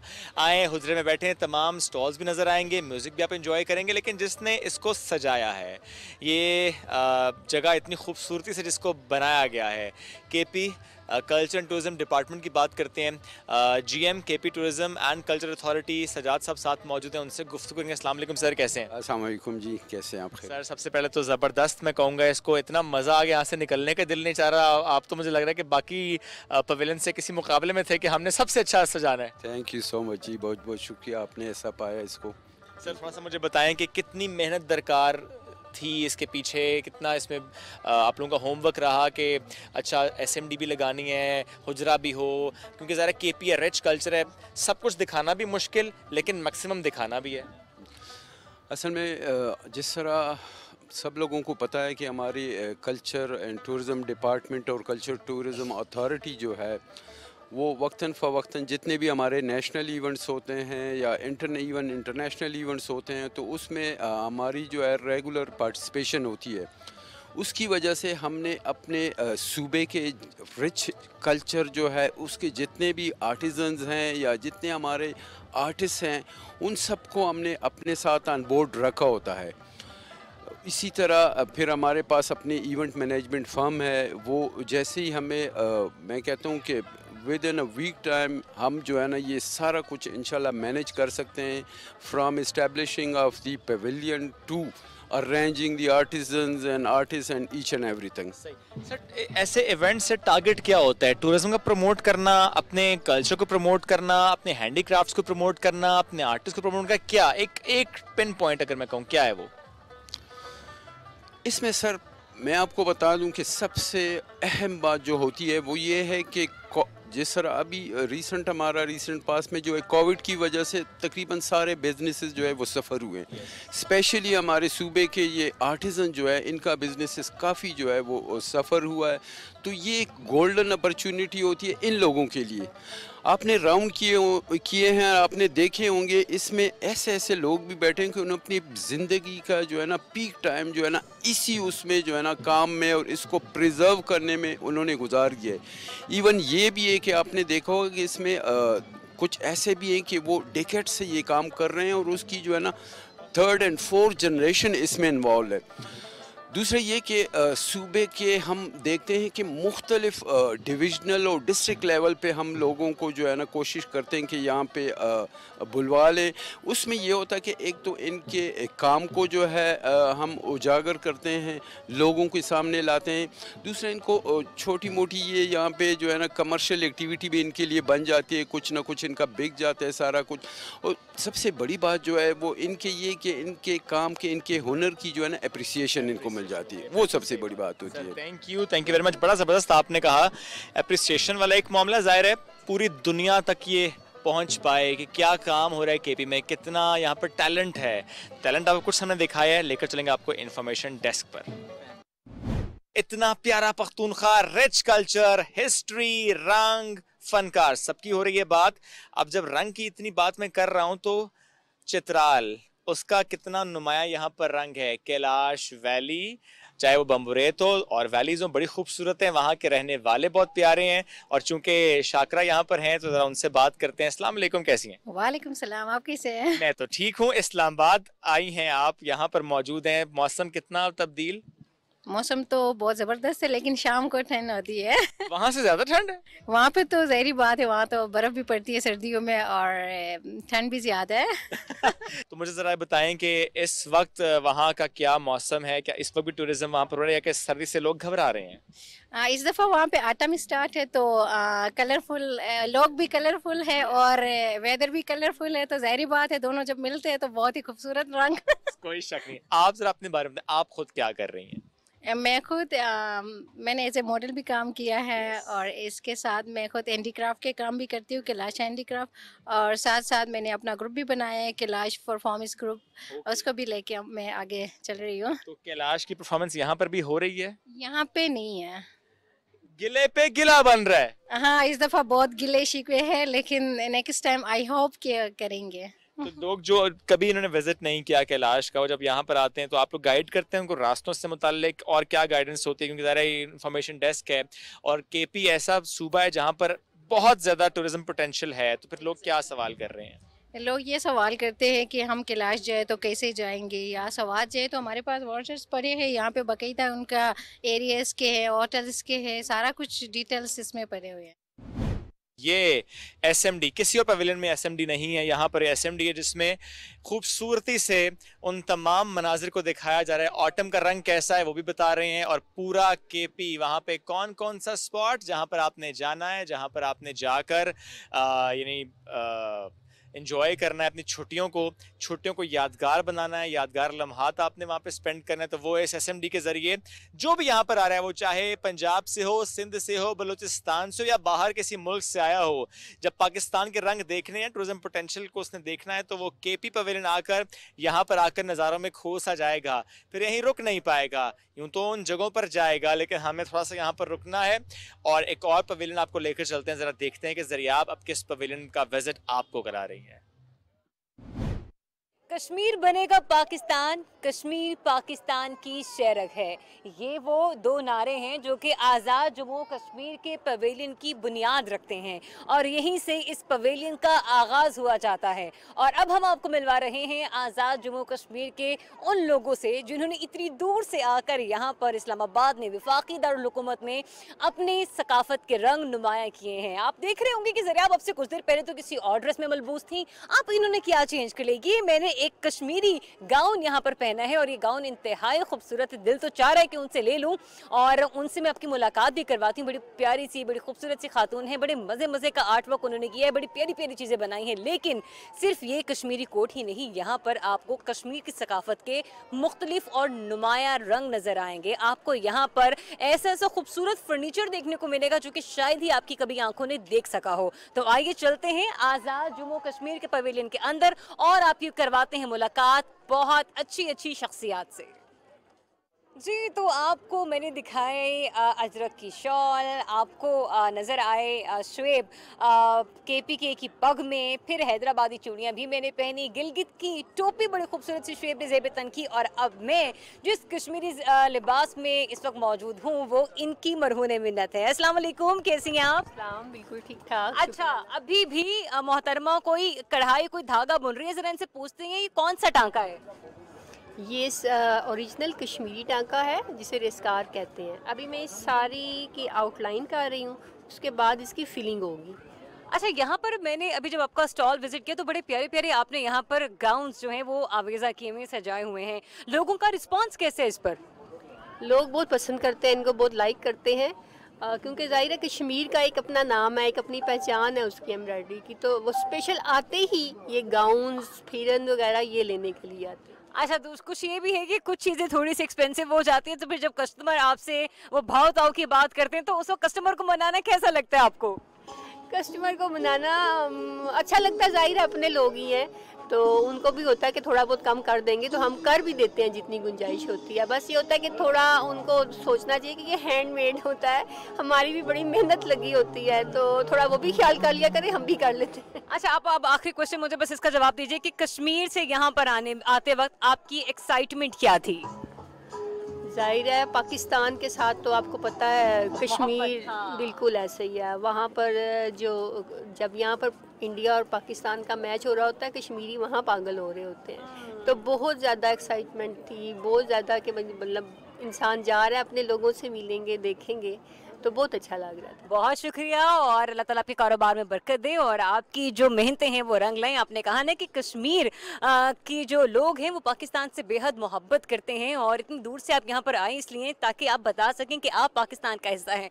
कुछ लोग जो कि यहाँ पर पवेलियंस को विजिट करें, ज़रा उनसे बात करते हैं। एक अंकल हमारे साथ मौजूद है, ज़रा उनसे जानते हैं कि अब तक जितने भी स्टॉल्स को उन्होंने विजिट किया उनका सबसे पसंदीदा स्टॉल कौन सा रहा। अस्सलाम वालेकुम, कैसे हैं आप? I'm very nice to see this place and it's a very good initiative from the government that they are exhibiting all sorts of part of the Pakistan cultures and handicraft now, and I'm very much impressed now. So, uncle, how do you see this pavilion like आज़ाद जम्मू कश्मीर? और जब उसका दरवाज़ा है वहाँ पे लिखा हुए 2 नारे हैं, कश्मीर बनेगा पाकिस्तान, कश्मीर पाकिस्तान की शेरग है, तो कैसा महसूस हो रहा है आज़ाद जम्मू कश्मीर के पवेलियन में? I'm very glad to see this, and especially these products which they have exhibited here.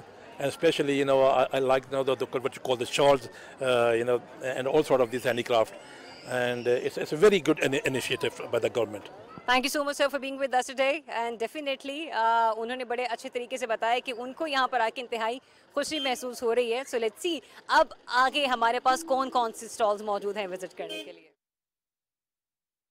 Department of women development government Azad Jammu and Kashmir महकमा तरक्की निस्मा आज़ादी हुकूमत रियासत जम्मू कश्मीर के स्टॉल पर हम मौजूद हैं जहां पर ख़वातीन को एंटरप्रेन्योर्स को प्रमोट किया जाता है. खातून यहां पर मौजूद हैं, उनसे बात करते हैं. अस्सलाम वालेकुम. कैसी हैं आप? ठीक ठाक, आप सुनाएं? बिल्कुल ठीक ठाक. अच्छा, मुझे बताइएगा क्या रिस्पॉन्स आ रहा है यहाँ पर एंटरप्रेन्योर्स के हवाले से लोगों का? इतना ये है कि लोग आके अप्रिशिएट कर रहे हैं चीज़ों को, लेकिन उस तरह कहें कि सेल आउट के हिसाब से इतना वो चीज़ नहीं है. लेकिन हमारा जो बेसिक मकसद है वो यही है कि हम लोगों ने तो स्टूडेंट्स को वो टीच करना होता है, उनको स्किलफुल करना है. तो हमारा यहाँ पे स्टॉल लगाने का जो बेसिक मकसद है वो यह है कि लोगों में अवेयरनेस पैदा करना कि हम लोग यहाँ पे स्किलफुल मतलब स्टूडेंट्स को वो कर रहे हैं उनको. चलें, थैंक यू सो मच. मतलब यानी कि बेसिकली जिस मकसद के लिए यहाँ पर मौजूद हैं वो मकसद वो कह रही है उनको पूरा होता हुआ दिखाई दे रहा है.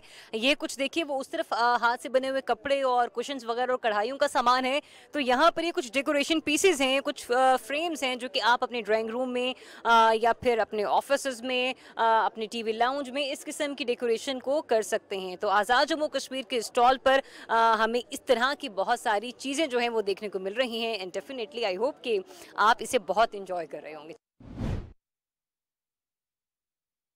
ये जो पानी खौलता हुआ है और इसमें जो आप कुछ देख रहे हैं ये हैं रेशम के कीड़े.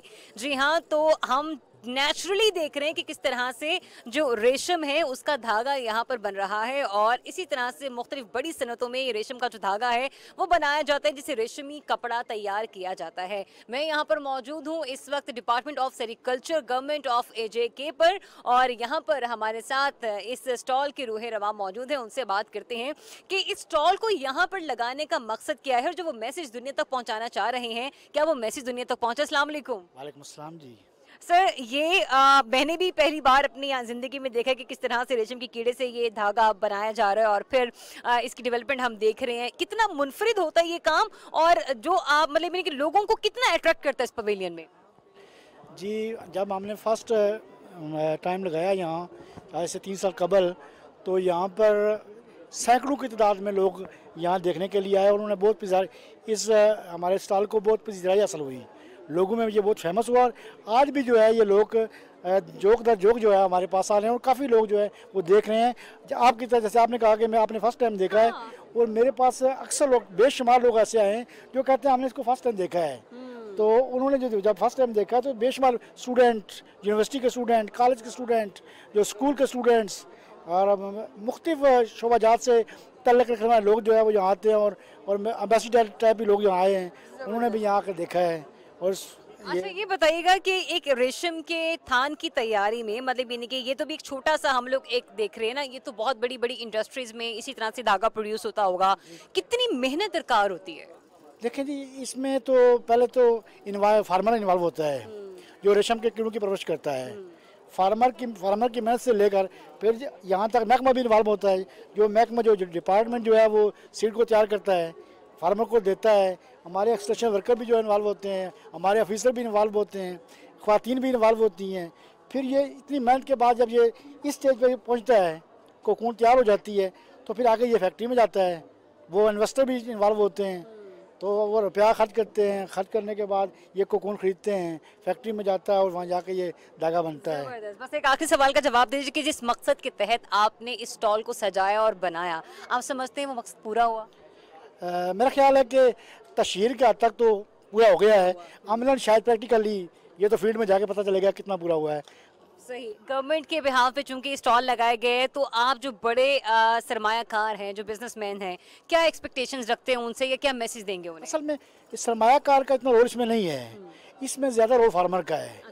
हाँ, मैं ये एक्सपेक्टेशन रखता हूँ कि फार्मर जो है वो आपके तवसत से इसको देखेंगे और सिस्टम को अपनाएंगे, ये जो खाम माल तैयार करेंगे और इन्वेस्टर को देंगे, तो ये इसमें कामयाबी तब हासिल होगी। चलिए, वी विश कि आपको इसमें बहुत सारी कामयाबी हासिल हो और जिस मकसद के तहत ये स्टॉल लगाया गया है, सिर्फ तशहीरी मुहिम ही नहीं बल्कि प्रैक्टिकली भी इसमें आपको कामयाबी मिले और ये जो बिजनेस है ये फले फूले और वो लोग जिसमें इन्वेस्ट करना चाहते हैं, स्पेशली फार्मर जिनकी कोशिश से ये काम मुकम्मल हो सकता है, वो भी इसमें अपना भरपूर किरदार अदा करें। आ गए हैं वहाँ जिस धरती से हैं अली सतपारा। अली सतपारा को तो पाकिस्तान का सलाम। लेकर चलते हैं आपको उस पवेलियन में आगे। यहाँ पर ज़्यादा स्टॉल्स तो ड्राई फ्रूट्स के हैं, लेकिन मैं आपको लेकर जा रहा हूँ जहाँ पर ये टोपी भी है, जहाँ पर कुर्तियाँ भी हैं, जहाँ पर गर्म मलबूसात है। तो आइए ज़रा लेकर चलते हैं आपको आगे उस स्टॉल की जानिब जहाँ पर बहुत खूबसूरत टोपियाँ, और ये नई सी टोपी मैं देख रहा हूँ जिस पर लिखा है हुंजा। अस्सलाम वालेकुम। वालेकुम सलाम। कैसी हैं आप? अल्लाह का शुक्र है। हम बहुत प्यारी टोपी आपने पहनी, ये हुंजा खास की है? हाँ, हुंजा खास की है। अच्छा, ये हुंजा वाले ही ये पहनते हैं? हाँ, हुंजा वाले नहीं, सब शौक करते हैं ये पहनने के लिए। ये हाथ का काम है ना ये। अच्छा, इस पे लिखा हुंजा, तो अगर कोई स्कर्दू से तो स्कर्दू भी लिखा होता है? हाँ, स्कर्दू लिखेंगे हम। अच्छा, नाम भी लिखते हैं? हाँ, नाम भी लिखते हैं। क्या बात है, नाम वाली टोपी। नाम भी लिखते हैं। अच्छा, राकापोशी, राकापोशी, केटू और लेडी फिंगर, इस तरह हम यानी कहताबाद झील, हम वो भी लिख के हमारा इलाका का नाम मशहूर करना होता है। ओके, ये जबरदस्त स्टॉल है जहर मोरा। ये पत्थर, इस पत्थर से मुतालिक कहा जाता है खुदा ना खास्ता सांप काट ले आपको, इस पत्थर को पीस कर पाउडर बनाकर खाते हैं। जहर चूसने की सलाहियत इस पत्थर में होती है। अस्सलाम वालेकुम। वालेकुम सलाम। कैसे आप? बस शुक्र अल्हम्दुलिल्लाह। ये जहर मोरा पत्थर, ये मुझे जरा थोड़ा सा बताएं, कुछ तो मैं जान पाया। मैंने बताया कि ये सांप काट ले तो जहर को मारता है, ऐसा ही है? बिल्कुल बिल्कुल ऐसा ही है। तो घर में रखते भी हैं? रखने से भी इसका असरात है। अच्छा, क्या असरात होते हैं? जादू, गलत तावीज़ात के लिए, बाकी नजरबद के लिए बहुत असरात होता है। ये जहर के लिए दवा है, दवा। अच्छा, यानी ये जिस तरह टर्किश आई होती है, क्या उस तरह हम कह सकते हैं कि पहनने से नजर नहीं लगती? पहनने से नजर नहीं लगता है, बिल्कुल। बच्चों के लिए, बड़ों के लिए, सब के लिए ये गले में पहनने से नजरबद के लिए अच्छा होता है। अच्छा, ये जो इसमें हम तस्वीरें भी, ब्रेसलेट भी है, हार भी है और इसके इयरिंग्स भी हैं, ये कितने का होता है? ये 2500 से 5000 तक है। अच्छा, 2500 से 5000 तक। और ये पत्थर सिर्फ गिलगित में ही होता है? यह गिलगित बल्तिस्तान का होता है। ये सिर्फ डेकोरेशन पीस है, वाकई इसमें चाय शाय पीते हैं? चाय शाय पीते हैं, चाय शाय पीते हैं जी, इसमें से डेकोरेशन पीस दिया है, पी सकते हैं बिल्कुल। चाय पे मार्बल कितना लग रहा है ये? जी मार्बल तो नहीं है, बहरहाल इसका खानदान से है। जी जी, मार्बल के खानदान से। Thank you sir, thank you very much. बड़ा खूबसूरत स्टॉल था। एक और स्टॉल है यहाँ पर, वैसे तो ड्राई फ्रूट्स है बहुत से स्टॉल्स, लेकिन जब बात ड्राई फ्रूट्स की है, इधर यहाँ भाग गई है यहाँ से, चले कोई बात नहीं, इधर यहाँ पे विजिट कर रही हैं। लोकल फ्रूट्स ऑयल, ये देखिए कि जिस तरह यहाँ पे ड्राई फ्रूट्स खूबसूरत, इतने मज़े की बेरी भी है, बादाम भी है, अखरोट भी है। वाह, ये तो बड़ा रिच है। अस्सलाम वालेकुम, कैसी हैं आप? मुझे तो बताएंगे, तो बड़ा ही ज़बरदस्त है। इसमें क्या क्या फ्रूट है? चेरी भी है ड्राई? जी बेटा, यहाँ पे हम अपने इलाके का फूड प्रेजेंट करने आए हैं, क्योंकि हर बंदे को हुंजा आके खाना इजी नहीं होता है। हम गिलगित बल्तिस्तान से आए हुए हैं और मेरा ताल्लुक़ करीमाबाद हुंजा से है और अपना फूड प्रेजेंट करने आए हैं। ज़्यादातर मेरा ये ड्राई फ्रूट का काम हुंजा में तो नहीं है, अलबत् मेरा छोटा सा पवेलियन है। आज मुझे पाकिस्तान के लोग नहीं जानते हैं, पूरे दुनिया के लोग जानते हैं। और मैं हुंजा की फर्स्ट लेडीज़ हूँ जो मैंने वहाँ पे कुकिंग यानी होटलिंग का काम स्टार्ट की थी। आज मुझे देखा देखी काफ़ी ख़वातीन आई हुई हैं। मैं ये वालनट एंड एप्रिकॉट ऑयल में वहाँ पे कुकिंग करती हूँ। अच्छा। हाँ, और ये फूड और ये ड्राई फ्रूट में यहाँ पे तो ये आए हुए हैं टूरिज़म की तरफ से आए हुए काफ़ी लोग हैं। हम भी चैम्बर ऑफ कॉमर्स की तरफ से हम जो सामने वाला स्टॉल है, ये वाला साइड वाला है, में हम 3 जो ख़वातीन का ग्रुप से उस हम वुमेन चैम्बर की तरफ से आए हुए हैं और मैं वुमेन चैम्बर की एज आ फैसिलिटेटर भी हूँ। और ख़वातीन को यानी एक दूसरे के बिज़नेस का पता होना चाहिए, कैसा होता है, कैसा करना चाहिए। यहाँ आके सिर्फ हमें पैसे कमाने का कोई वो नहीं है, यहाँ आके पूरे पाकिस्तान का कल्चर यहाँ पर प्रेजेंट कर रहे हैं, तो हमें मुख्तलिफ कल्चर भी देखने का मौका मिल रहा है और बिज़नेस भी एक दूसरे के देख रहे हैं, बिज़नेस कैसा करते हैं, कैसे लोग आते हैं, हमें बहुत यहाँ पे खुशी हो रही है बेटा। आप बताएं ये क्या है? ये हुंजा का ड्राई चीज़ है, विनीगर की जगह पे कुरुत है। ये सर्दियों में ज़्यादातर सूप में इस्तेमाल होता है, उसके अलावा कोई चटनी बनाने का भी काम होता है बेटा। अच्छा, अगर मैं गलत नहीं तो ये बेसिकली अखरोट के ऊपर अंगूर का पानी खुश किया है। कह रहे हैं आप, इसको किलाव कहते हैं। किलाव को हुंजा का चॉकलेट भी कहा जाता है और ये अंगूर के रस में भी होता है, मलबरी में भी होता है और इसमें ऐसी जड़ी बूटियाँ यूज़ नहीं है जिसके माइक्रो ऑर्गेनिज्म से यानी हमारे लिए मुज़िर हो। इसमें ये सारा सनसेट से सुखाया हुआ है और कोई ऐसे केमिकल्स इसके अंदर इस्तेमाल नहीं है जिसकी शेल्फ लाइफ बढ़ाने के लिए सोडियम बेंजोएट एसिड वगैरह यूज़ होते हैं। ये नेचुरल चीज़ें हैं। और थोड़ा सा ट्राई करूँ? ट्राई कर ले बेटा, आप लोग खा सकते हैं और देख सकते हैं। देखिए ये अखरोट के ऊपर अंगूर का पानी। अच्छा, इसमें बादाम के ऊपर भी परोते हैं, ये अंगूर के ऊपर भी होते हैं, डिफरेंट होते हैं और ये हमारे इलाके का यानी सबसे अच्छे आप नेचुरल कहें, नेचुरल फ्रूट हैं यहाँ के और ड्राई फ्रूट हैं सुखा के। आप जरा मैडम मुझे बताएं, ऑयल्स डिफरेंट, आपने कहा ना कि आप इस ऑयल में खाना पकाते हैं, कौन कौन से ऑयल्स हैं, किस किस फ्रूट का ऑयल है?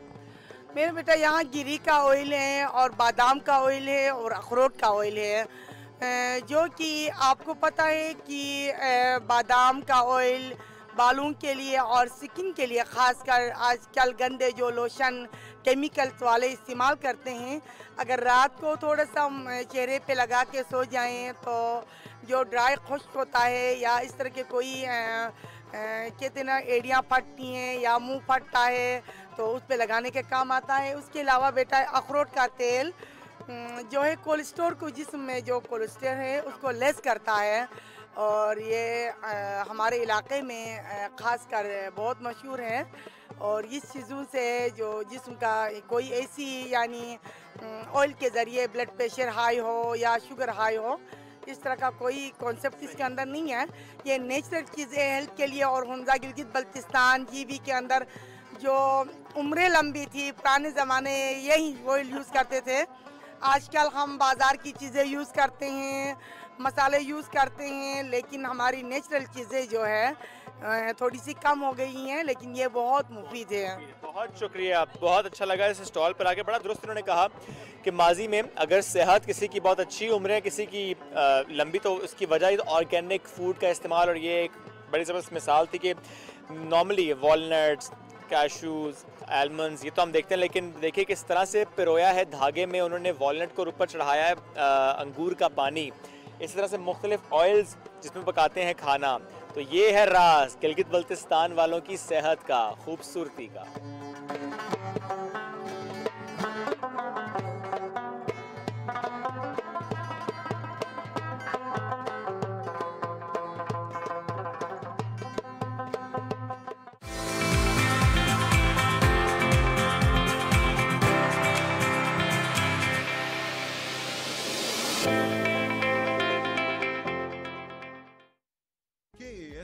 ट्रेड लाया इन्वेस्टमेंट की सहूलत तमाम पाकिस्तानियों के लिए।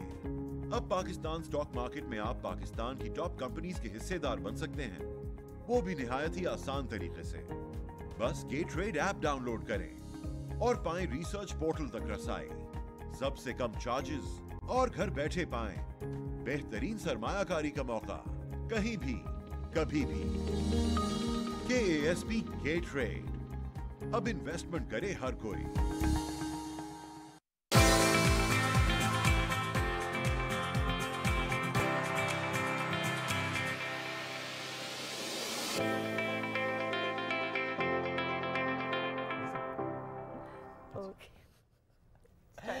जबरदस्त। लोक मेला 2021 अपनी तमाम तर रंगीनों के साथ खत्म हो गया, लेकिन हमने कुछ माहौल बनाया कि आपको लगेगा कि खत्म नहीं हुआ, खत्म होकर भी खत्म नहीं हुआ, उसी की हम ज्यादा बात कर रहे हैं। हमने आपको तमाम पवेलियंस दिखाए, हर पवेलियन बड़ा जबरदस्त, बड़ा प्यारा।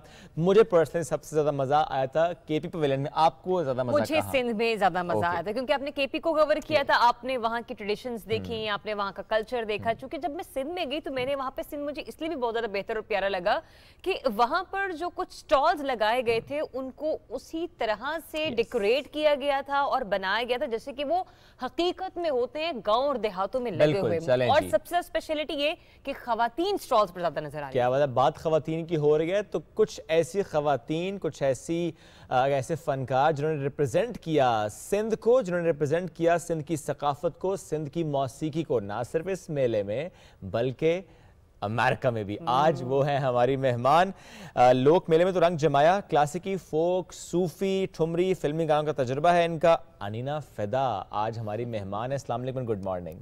Good morning sir. कैसी हैं आप अनीना? अल्हम्दुलिल्लाह। अनीना, यहाँ तो आप छाई हैं माशाल्लाह, लेकिन यूनिवर्सिटी टोलेडो ओहायो, यहाँ पर जो आपने जाकर बच्चों के साथ, यानी उनके प्रोजेक्ट के तौर पर ही सही, लेकिन जो सिंधी गाना सांवरा जिस तरह वहाँ पे पिक्चराइज हुआ, बच्चों का ये प्रोजेक्ट, लेकिन ये पहली बार आई गेस हुआ है कि सिंध का ये हमें म्यूजिक वहाँ पर नजर है। थोड़ा सा सांवरा से मुतालिक बताएं।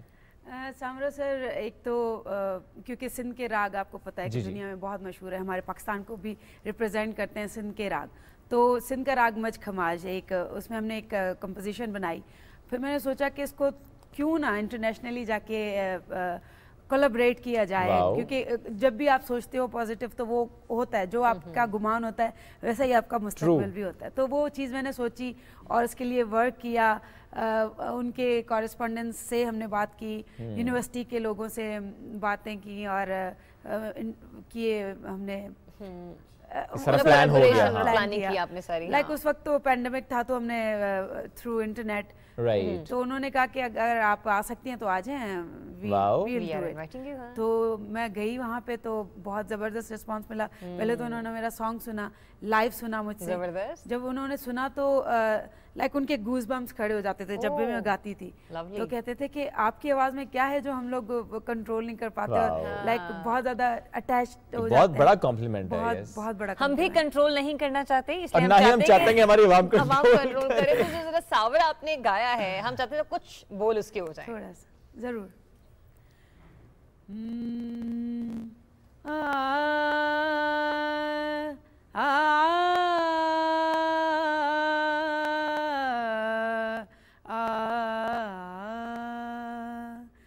गमजी कारी रात, गमजी कारी रात, सांवरा सड़ा बरा, सांवरा सड़ा बरा थी सांवरा, सांवरा सड़ा बरा, सांवरा सड़ा बरा, सांवरा तू त छने वे बस परदेसी, आई या केडी कस परदेसी, तू त छने वे बस परदेसी, आई या केडी कस परदेसी, टहकन खे आई मात, टहकन खे आई मात, सांवरा सड़ा बरा, सांवरा सड़ा बरा, सांवरा।